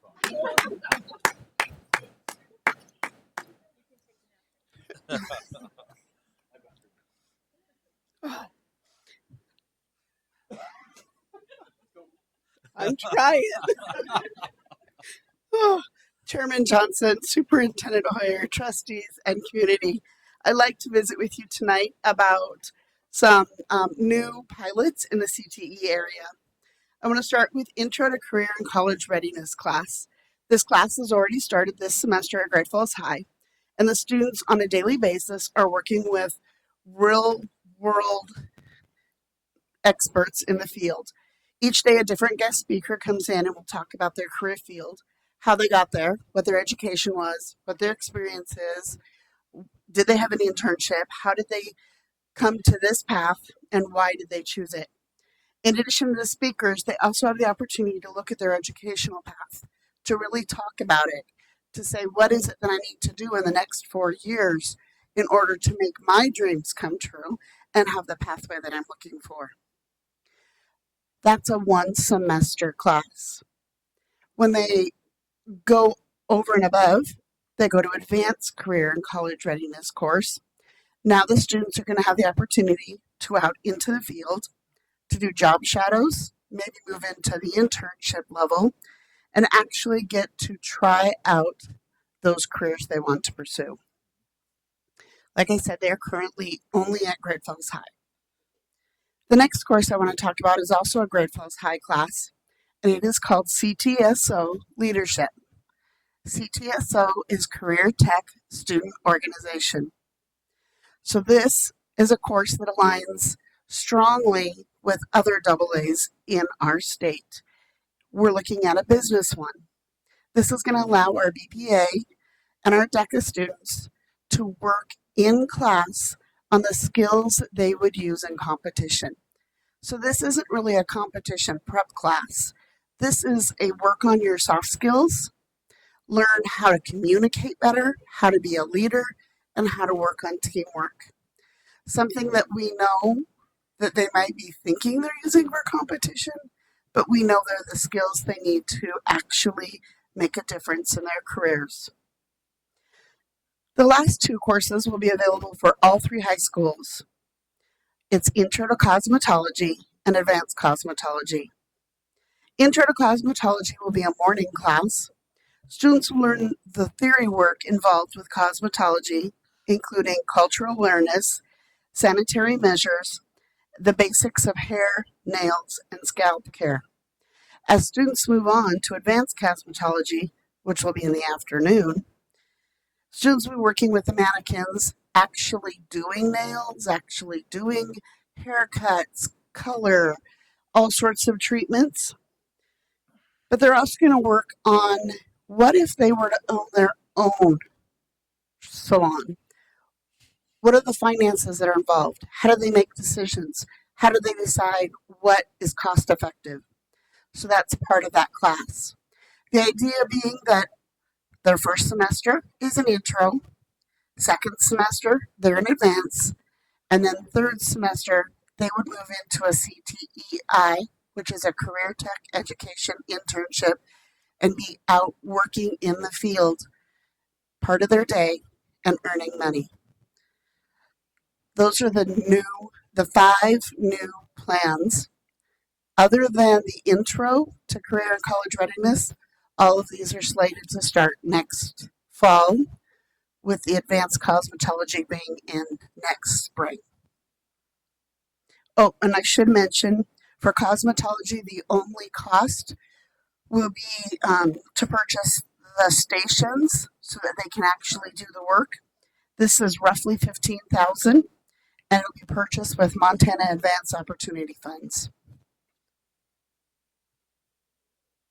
Thank you. You're welcome.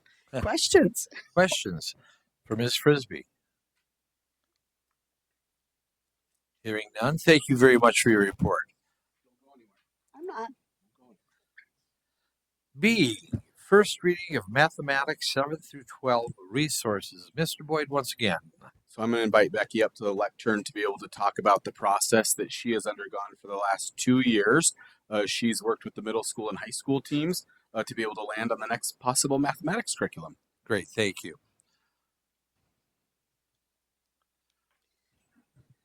He is definitely taller than me. All right, so let's talk a little bit about our math resource adoption, and it has been going on for quite a while. The company that we're looking at right now is Savas, and the product line is Envision. And the math committee previewed 5 different math resources from a variety of publishers. They attended presentations for 4 of them, but they ultimately decided that they wanted to pilot Savvis. This happened in grades 7 through 10. We use these materials both in regular and honors at the middle school, and at high school they were used for foundations, which was the replacement course for pre-algebra, integrated 1 mathematics, which replaced algebra 1, and integrated 2, which replaces geometry.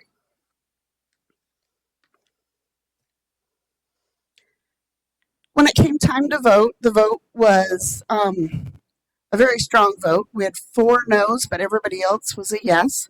So 19 of the members chose Savvis as the next math possibility. And I asked them in their vote to please give me some things that they wanted me to share with you. And I want to share a quote that isn't up there. I think it's at its core, beyond all the fancy bells and whistles of the online interactives, auto remediations, and more, the content is the type of content that high schoolers should be taught and will help them develop a deeper mathematical understanding and build strong critical thinking skills.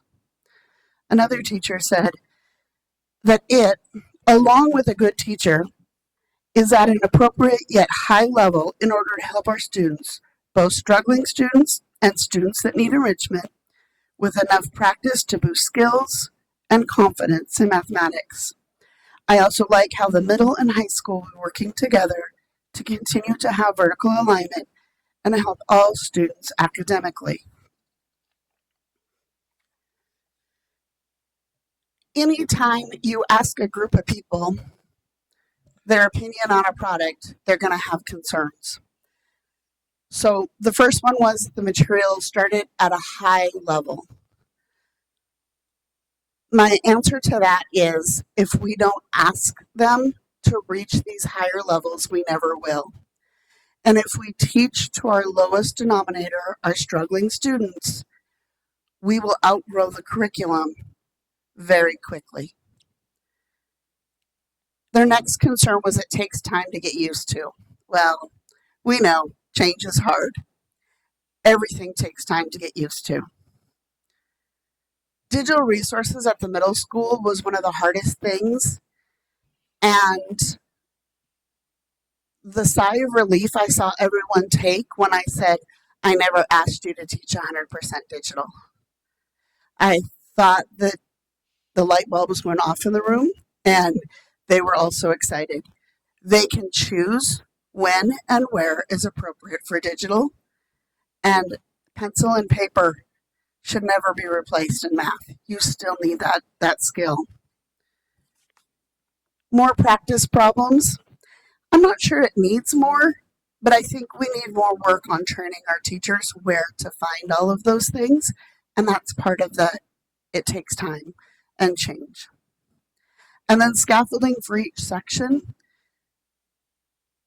Learning to find where those scaffolds are and to help students start where they are instead of where a lesson is will be part of what we're working on this summer as we build through implementation guides and processes and continue to work as a team, a 7-12 team, as they build what it takes to help each other get through the material.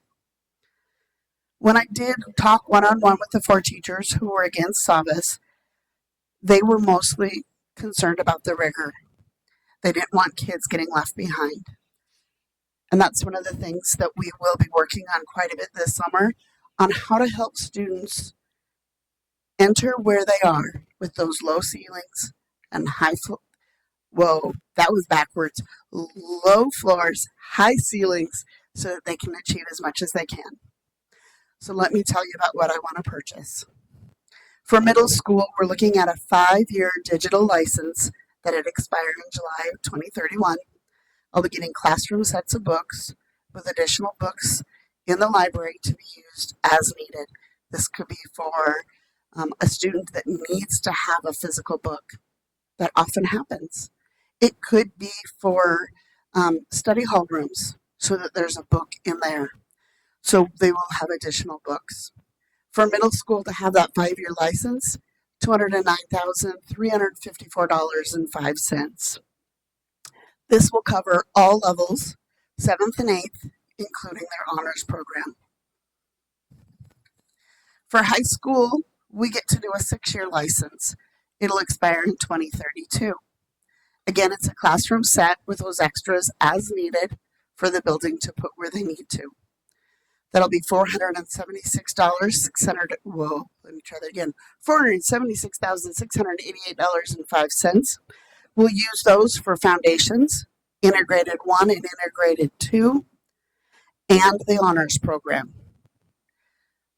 As an aside, this is leaving out the 3rd-year math, Algebra 2. Because this is a slow rollout, it's an integrated system. You can't change everybody unless everybody's gotten the foundation. So we'll be ready for 1 and 2 next year, and Algebra 2 would not be used or purchased for another year. So I'll come back and see you and we'll talk about an Algebra 2 adoption of their integrated 3 book at that time. One of the questions I was asked by people I visited with is why 5 for middle school and 6 for high school? It comes down to savings. What have I saved in our local that I've earmarked for middle school, and what have I saved for high school? It also staggers my renewal, so I'm not trying to renew both sets at the same time.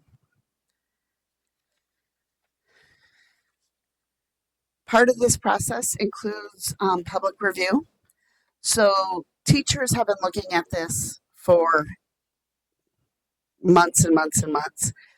Even if they're not piloting, teachers in their buildings have been looking at the books. But it's the opportunity for our public to view.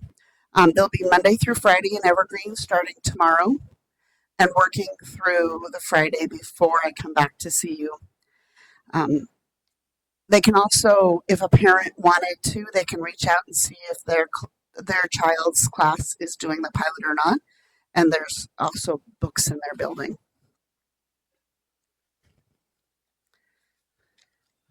Thank you very much. Thank you. Any questions for Ms. Frisbee? So I have one, and that when would this come before this Board of Trustees for potential ratification? Would that be at the March 17th meeting? Is that in 2 weeks? Yeah. If you go back and you take a look at the days that you have open for public Oh, it must review, be the 23rd. So it would be the 23rd. meeting after. It would be the meeting after that public comment time closes. Gotcha. Good. All right. Good. I was concerned that Yeah. it was going to be a little too tight, but that helps. And that's why I close it off on Friday. I want to be able to look at the public comment and Right. bring information to you. Perfect. Thank you. Any other questions from our board? Trustee Bratson? Yeah, just quickly, in terms of viewing it, can we just do as we've done in the past and just come in any time to review them, or do you want us to let you know in advance that we're going to be? You guys can stop by anytime. Public should probably just give us a call to make sure the room's open. There's books in my office as well as in Evergreen. Thank you. Thank you. Trustee Hennig? How are we getting the word out to the community and parents about viewing this? Tomorrow, Sherry will get my bells and whistles presentation that she can put on the website. And then I will ask whoever is doing Facebook right now to get that posted on our Facebook feed as well. Is that Jackie? Okay. Is it possible to use like Parent Square or some other form as well, just to whatever avenue? Because I hear from a lot of community members, they don't know when these are available to view. So if we can get it out in as many channels as possible, that would be awesome. Yep, that's absolutely doable. We'll just get a consistent message and then we'll push it out through the executive director's office.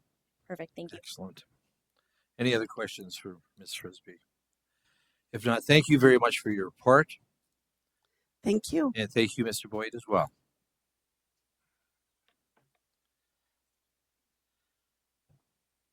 Roman 9C, newly established permanent fund for Great Falls Public Schools arts through the foundation donations.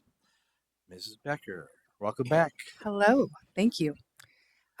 Chairman Johnson, trustees, Superintendent Hoyer, members of the community. I'm here to kind of do a follow-up to the last report that I did. So again, context is that we received an anonymous donation. We at the foundation encouraged them to pursue the auditorium because we know that those contributions do not come through our door very often. And they were very excited about that opportunity. Since that time, we've learned that we need to pivot to another opportunity.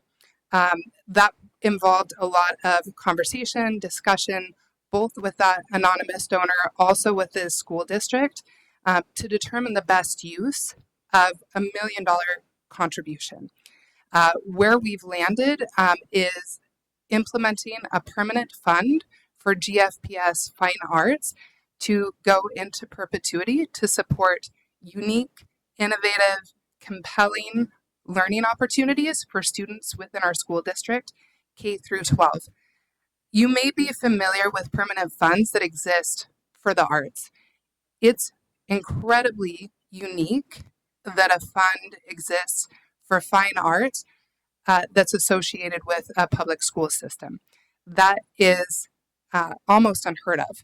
We've not been able to find another school district that is benefiting in this way. Dusty has done a fair amount of research to see if this exists, if there are models that we can follow, and we are forerunners in this area thanks to the generosity of this donor and the flexibility of that donor to consider new opportunities.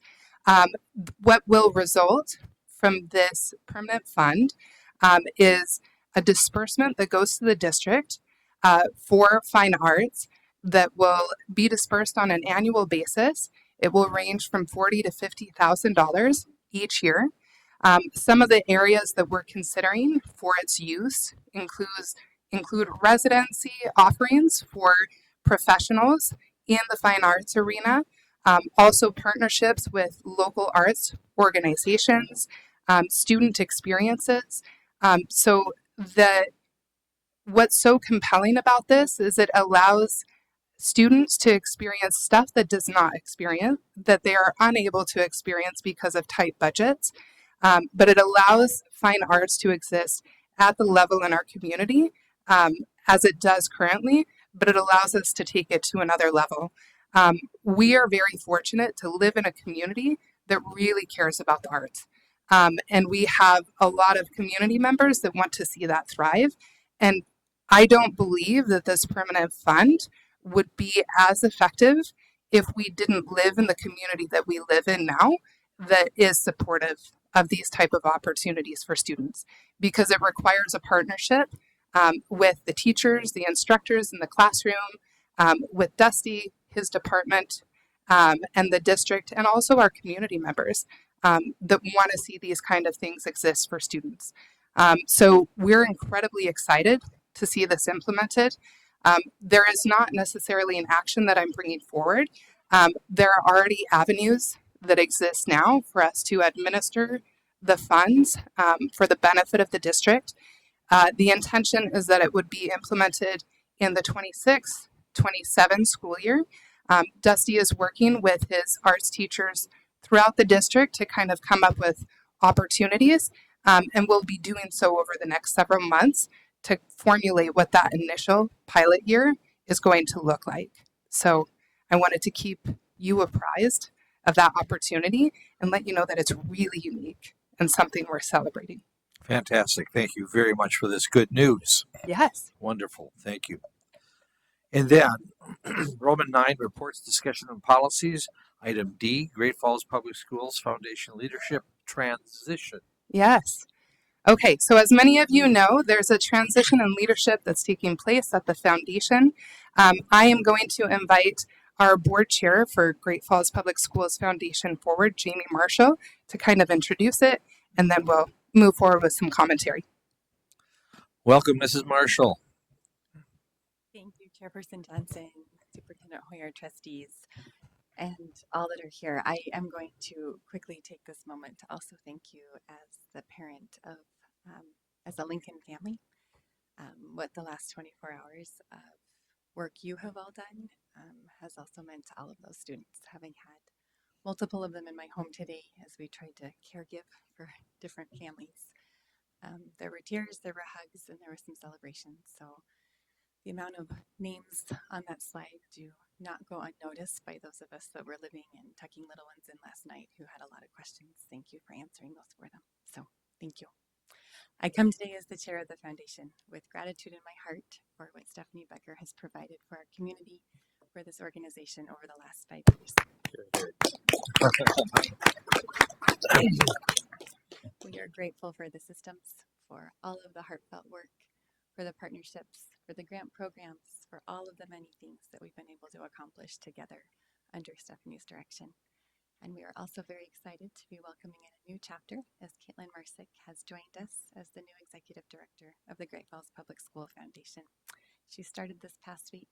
The energy, the passion, the commitment for public education, for this community, and for what is yet to come, we as the board are thrilled to share with you this evening. We'll turn a minute over to Stephanie to be able to share her perhaps final goodbye at a board meeting, and then invite Caitlin up for a minute to say hello. So thank you for your time this evening. We appreciate this partnership tremendously. Thank you. Okay, so it's been 5 years, which is hard to believe. I feel like it went like this. But it has been such a privilege to be able to partner with the community, to partner with you as trustees, the trust that you've placed in the foundation, and being champions and advocates for the work that the foundation does not go unnoticed. And it can't be accomplished if we don't have support in the community in the seats right here. So I'm very grateful for that, and I know that that's going to continue. I'm also grateful to have had the opportunity to play any part in bringing the community's support in the form of funding to impact education for our teachers and our students. It's been a privilege, and I know that the foundation is only going to continue to grow because I know we live in a community that cares very deeply about education. I'm excited to see what's in the future, and I'm excited to see what Caitlin can move forward with. It seemed like the right juncture to allow this new chapter to unfold. And I think Caitlin is going to do a fantastic job bringing that forward. So thank you to you for supporting me in that experience. And I would love to invite Caitlin forward just to share a few words about her background and also to share why she's coming, because I think that's important for you to hear and for the community to hear. Welcome, Caitlin. Thank you, Stephanie. As she said, my name is Caitlin Marsick. I just started last Monday, so rolling into week 2 and really just hitting the ground running, learning a lot. Last week, I had the opportunity to be a part of all the different committee meetings. They joked and said I was just getting right into it, but it's been super fun to see all the passionate work that everyone's been doing. So I was born and raised here in Great Falls. When I graduated from college, I moved back home and then served as the program director at Big Brothers Big Sisters for 6 years. I then took kind of a turn and worked at the University of Providence. So I was there for almost the last 9 years, spending most of my time working in admissions and then enrollment management. So made the shift here, like I said last week. Just very excited to continue to lead on the great work that Stephanie has already put forth for us and working within our school systems. I think that's the thing that drew me most to this position, is just having that opportunity to continue to serve in our school districts and working with the passionate educators and students. So thank you. Thank you and welcome.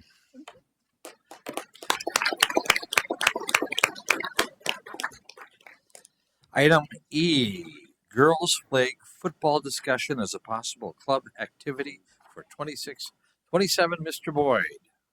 Good evening one last time.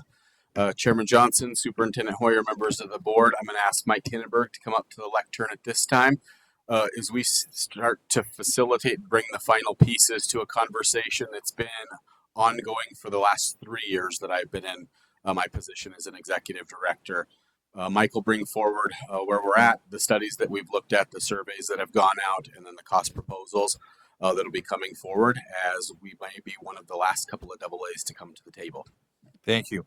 Welcome, Mr. Henneberg. Thank you. Good evening, Chairman Johnson, members of the board, and Superintendent Hoyer, members of the community. We've been working, having conversations for 5 years regarding flag football and what that might mean here in Great Falls. Other schools have been quicker to get on board. We have a PowerPoint presentation here that we'll go through, but basically this opportunity has been provided by the Arthur Blank Foundation, Family Foundation. For those of you who aren't aware, Arthur Blank is the majority owner of the Atlanta Falcons, and he is a big supporter of obviously growing the sport of football to a lot of different ways, but he's also part-time resident of the Paradise Valley and very fond of Montana. He brought this proposal to the Montana High School Association 5 years ago. The first year, there were 3 schools, the 2 Kalispell schools and Butte, that participated in it, and then it's just kind of grown exponentially. We have an opportunity to get in on that grant. We've done some homework, we've done some research on what it might look like here and what the interest would be. And so we'll just kind of go through this and can answer your questions at the end. But this is a short video that's provided by the Atlanta Falcons as far as what the experience with girls flag football in the state of Montana has been over the last 4 years.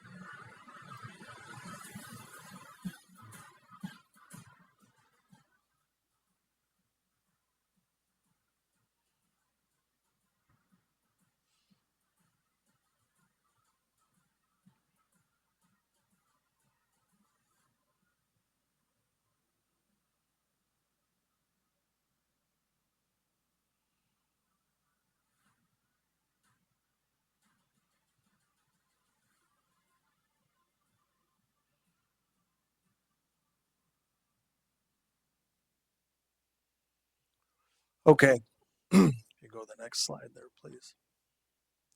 This is part of a national movement. It has been growing. It originated in Georgia with the Falcons, has spread to many of the other national football league franchises within their areas of promoting girls flag football as an opportunity to participate, to do something active, to bridge the gap between, regular football or 11-man football, boys football, dads, so on and so forth. And so far, the response has been overwhelmingly positive. It is a national movement. It is currently sanctioned in 16 states as a high school sport. There are 22 other states, including the state of Montana, that are calling it a pilot program. It was featured extensively at the Super Bowl and will be a sport in the 2028 Olympics in Los Angeles. It is an emerging sport in the NCAA at the collegiate level. I think this last year, Montana had our first athlete that was offered a scholarship to participate in girls flag at the collegiate level. 2026 would be the 5th year that it's been as an emerging sport in Montana. There were 35 high schools that participated last year, AA schools that have been on board, as I mentioned before, the 2 Kalispell schools, Butte Public High School, the 3 Missoula schools participated for the first year last year, and the 3 Billings schools participated as well. There's numerous other Class A, Class B, and even some Class C schools that are participating in it as we speak. Looking forward to next year, most of the AA schools are in a similar situation as we are here. Great Falls, Bozeman, Belgrade are all going before the board. as well as Helena later in the spring. So there is a potential for 16-team AA conference for girls flag football. We don't anticipate that it will become a recognized sport for another couple of years, which gives us a little time to work through some things I already mentioned. In terms of student and community interest, working with the building principals this past fall, we offered a survey that went out to girls in grades 7 through 12 at all 4 of our 2 high schools and our 2 middle schools. It was short, it was quick. I think we had a total of 503 responses. 417 of those were students and 86 came from parents. 160 students indicated they were interested or very interested in adding flag or being a part of the flag process. And then 108 students indicated that they would definitely participate if girls flag football were offered. So we feel with those numbers, there is adequate interest in at least continuing the conversation with you guys.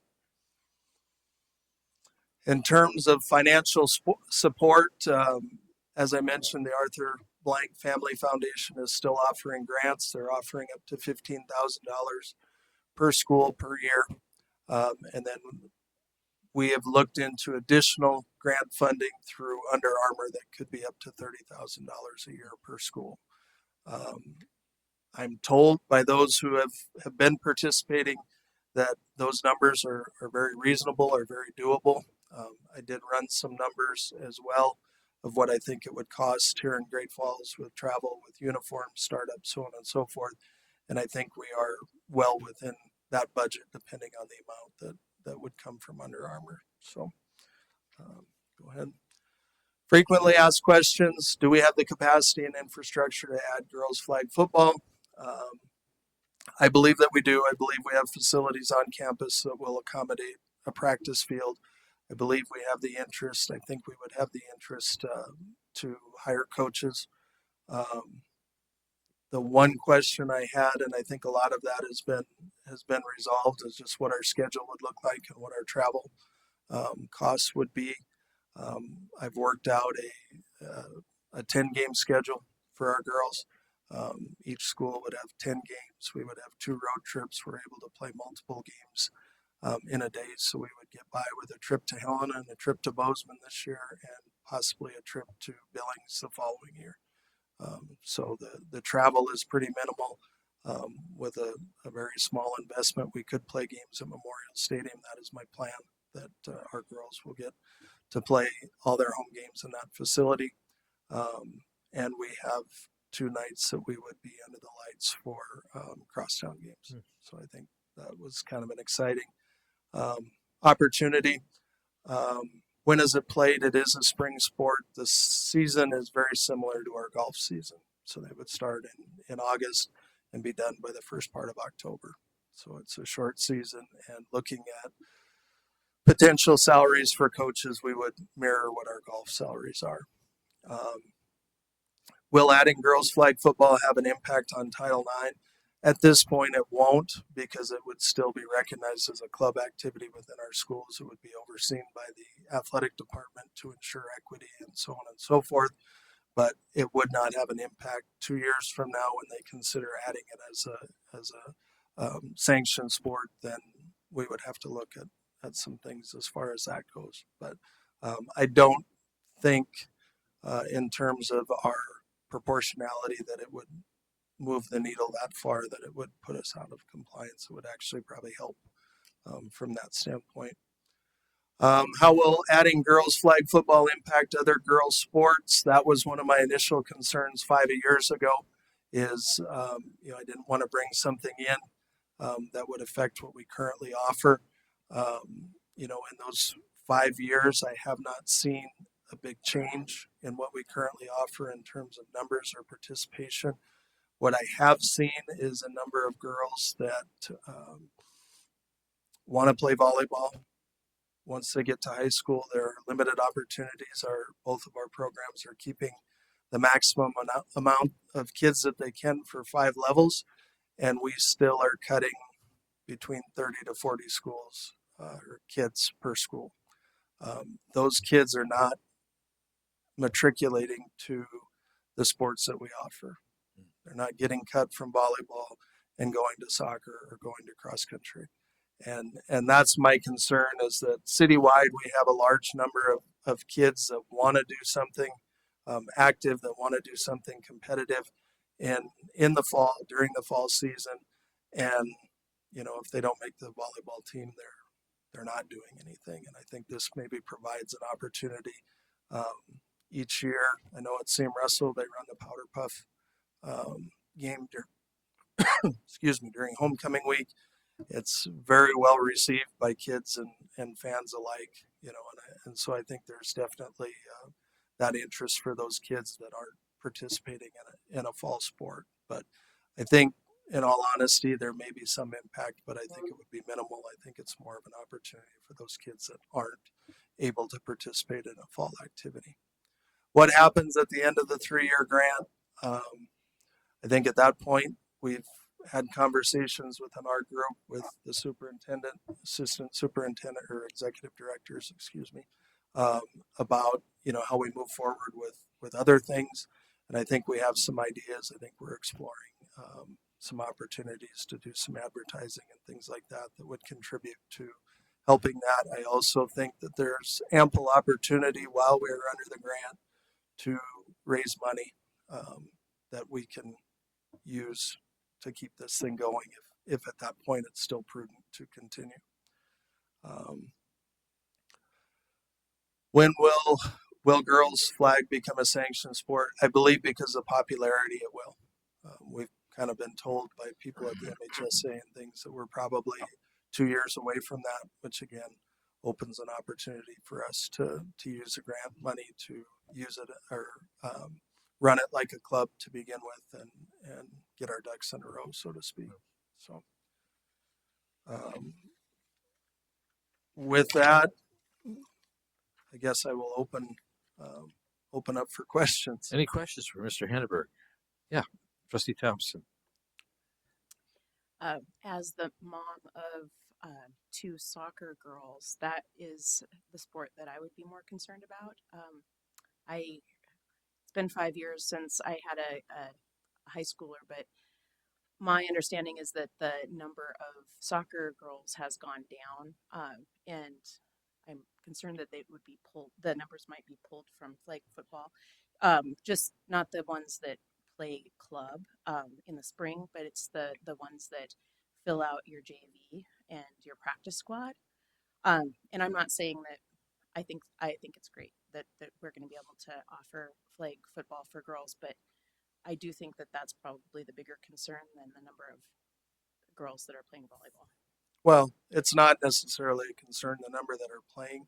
It's the number that are interested in playing that aren't. And I am concerned about soccer as well. That would be the one that would bring the most concern.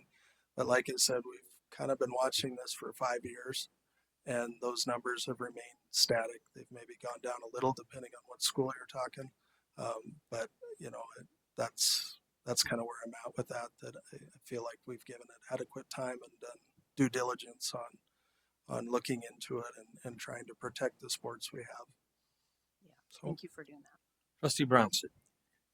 Not a question, but a comment. Mr. Henneberg, I always appreciate when you do these presentations. You think through all of the different aspects of it. You're very sensitive to the concerns of people that may not want to do something new. Again, when you say, are there any questions, you typically answer all the questions in the presentation. I truly appreciate it. Thank you. Any additional comments or questions for Mr. Henneberg? Thank you very much for your presentation. Sure.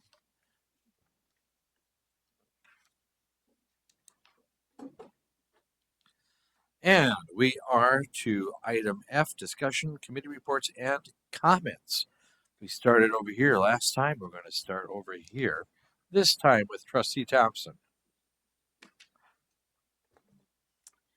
You know, I don't really have too much to say. I just reiterate what we talked about earlier. Thank you all for working over the weekend to situate all of the students at Lincoln and all the everything. I think I'll just leave it at that. Very good. Trustee Bronson.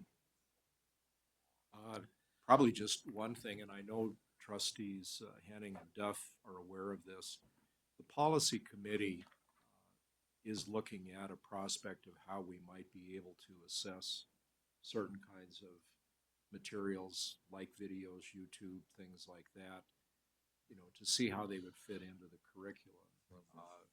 So it's not like the district is not looking at this or is not sensitive to it. We will probably come back to this board with something in the near future, but we do have quite a few hoops we have to jump through.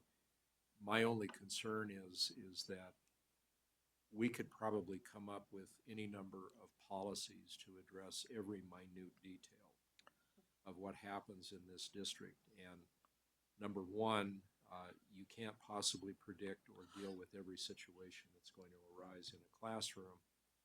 And secondly, I just know from experience, we're never going to be able to satisfy the concerns of every parent about what happens. I'm sorry that these folks left as early. I appreciate the fact that they are interested in their children's education, that they come here, and that they feel that they can really speak openly about it. I very much appreciate that. I wish, however, they would stay and listen to comments like this at the end, because it's hard for me. I hope it's hard for the rest of you when someone comes and says, I don't like what was said. Well, I don't know what was said in a particular situation. And if they're referring to the same video. I might look at it very differently. I might look at it the same way, but we are sensitive to this issue, and certainly the policy committee will look at. And again, I'm sure we will probably end up adopting something, obviously with the input of our teachers as well. But I'm not anticipating it's going to answer everybody's concern. Thank you. Thank you for that, Trustee Sunchild. On the same note, if attacking teachers becomes it's a personal issue.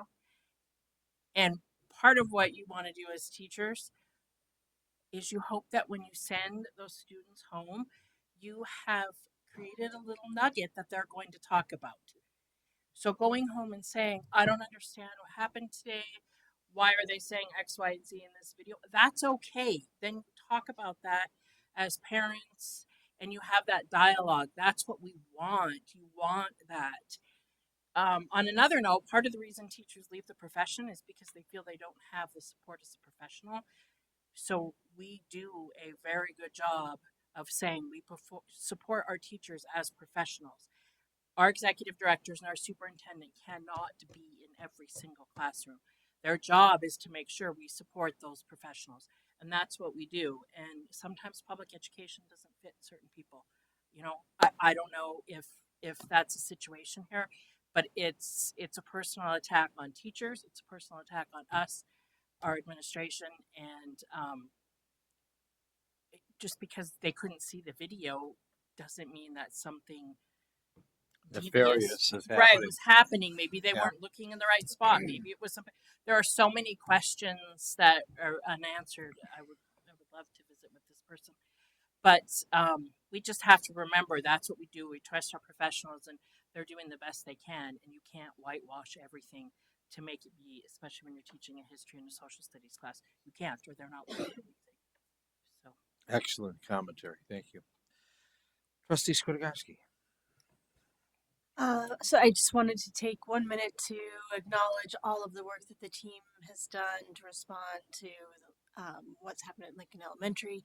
I have heard just amazing comments from parents, and you certainly answered all of the concerns that I had heard from parents and community members. So really just top-notch response all around, and just another example of our district being able to respond to unpredictability and delivering really amazing results for our students and parents and teachers alike.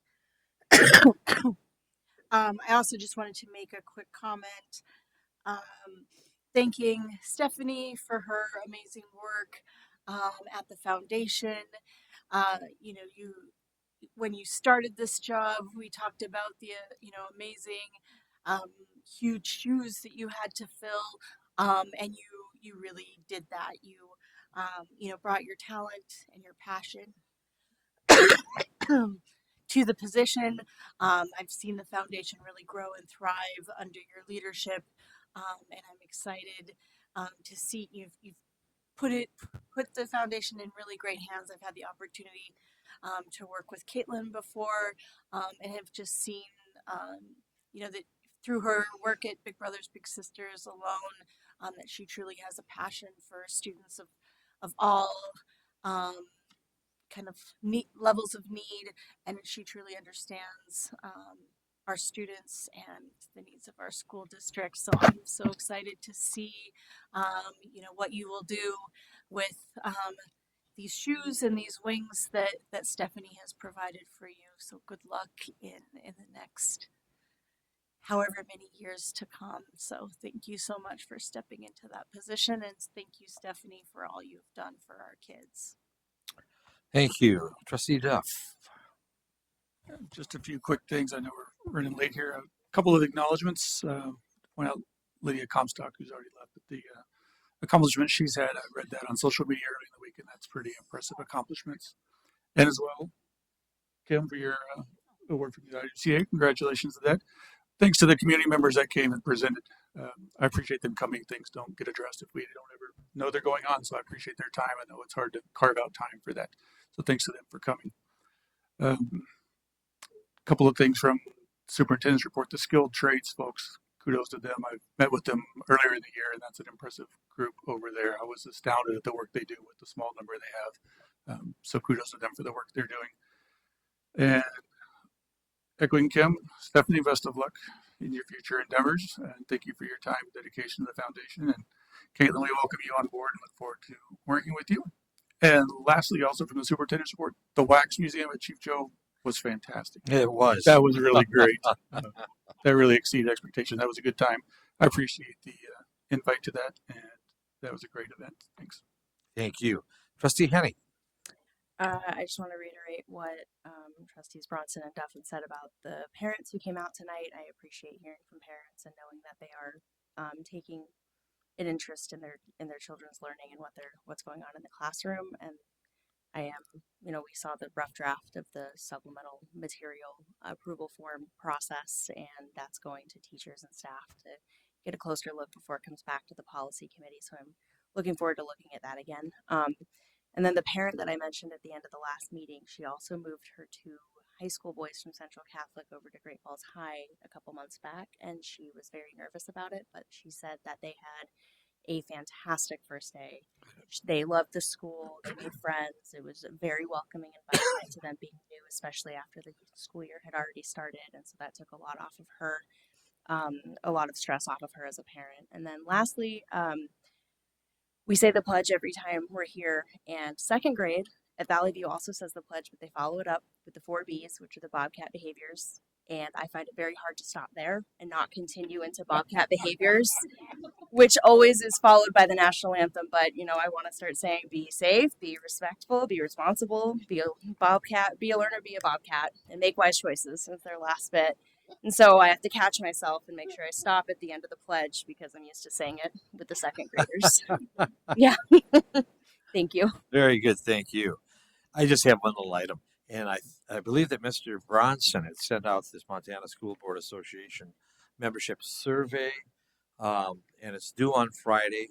And if you looked at it, there's pretty basic information they're looking for. They're asking how we value their various services along the way.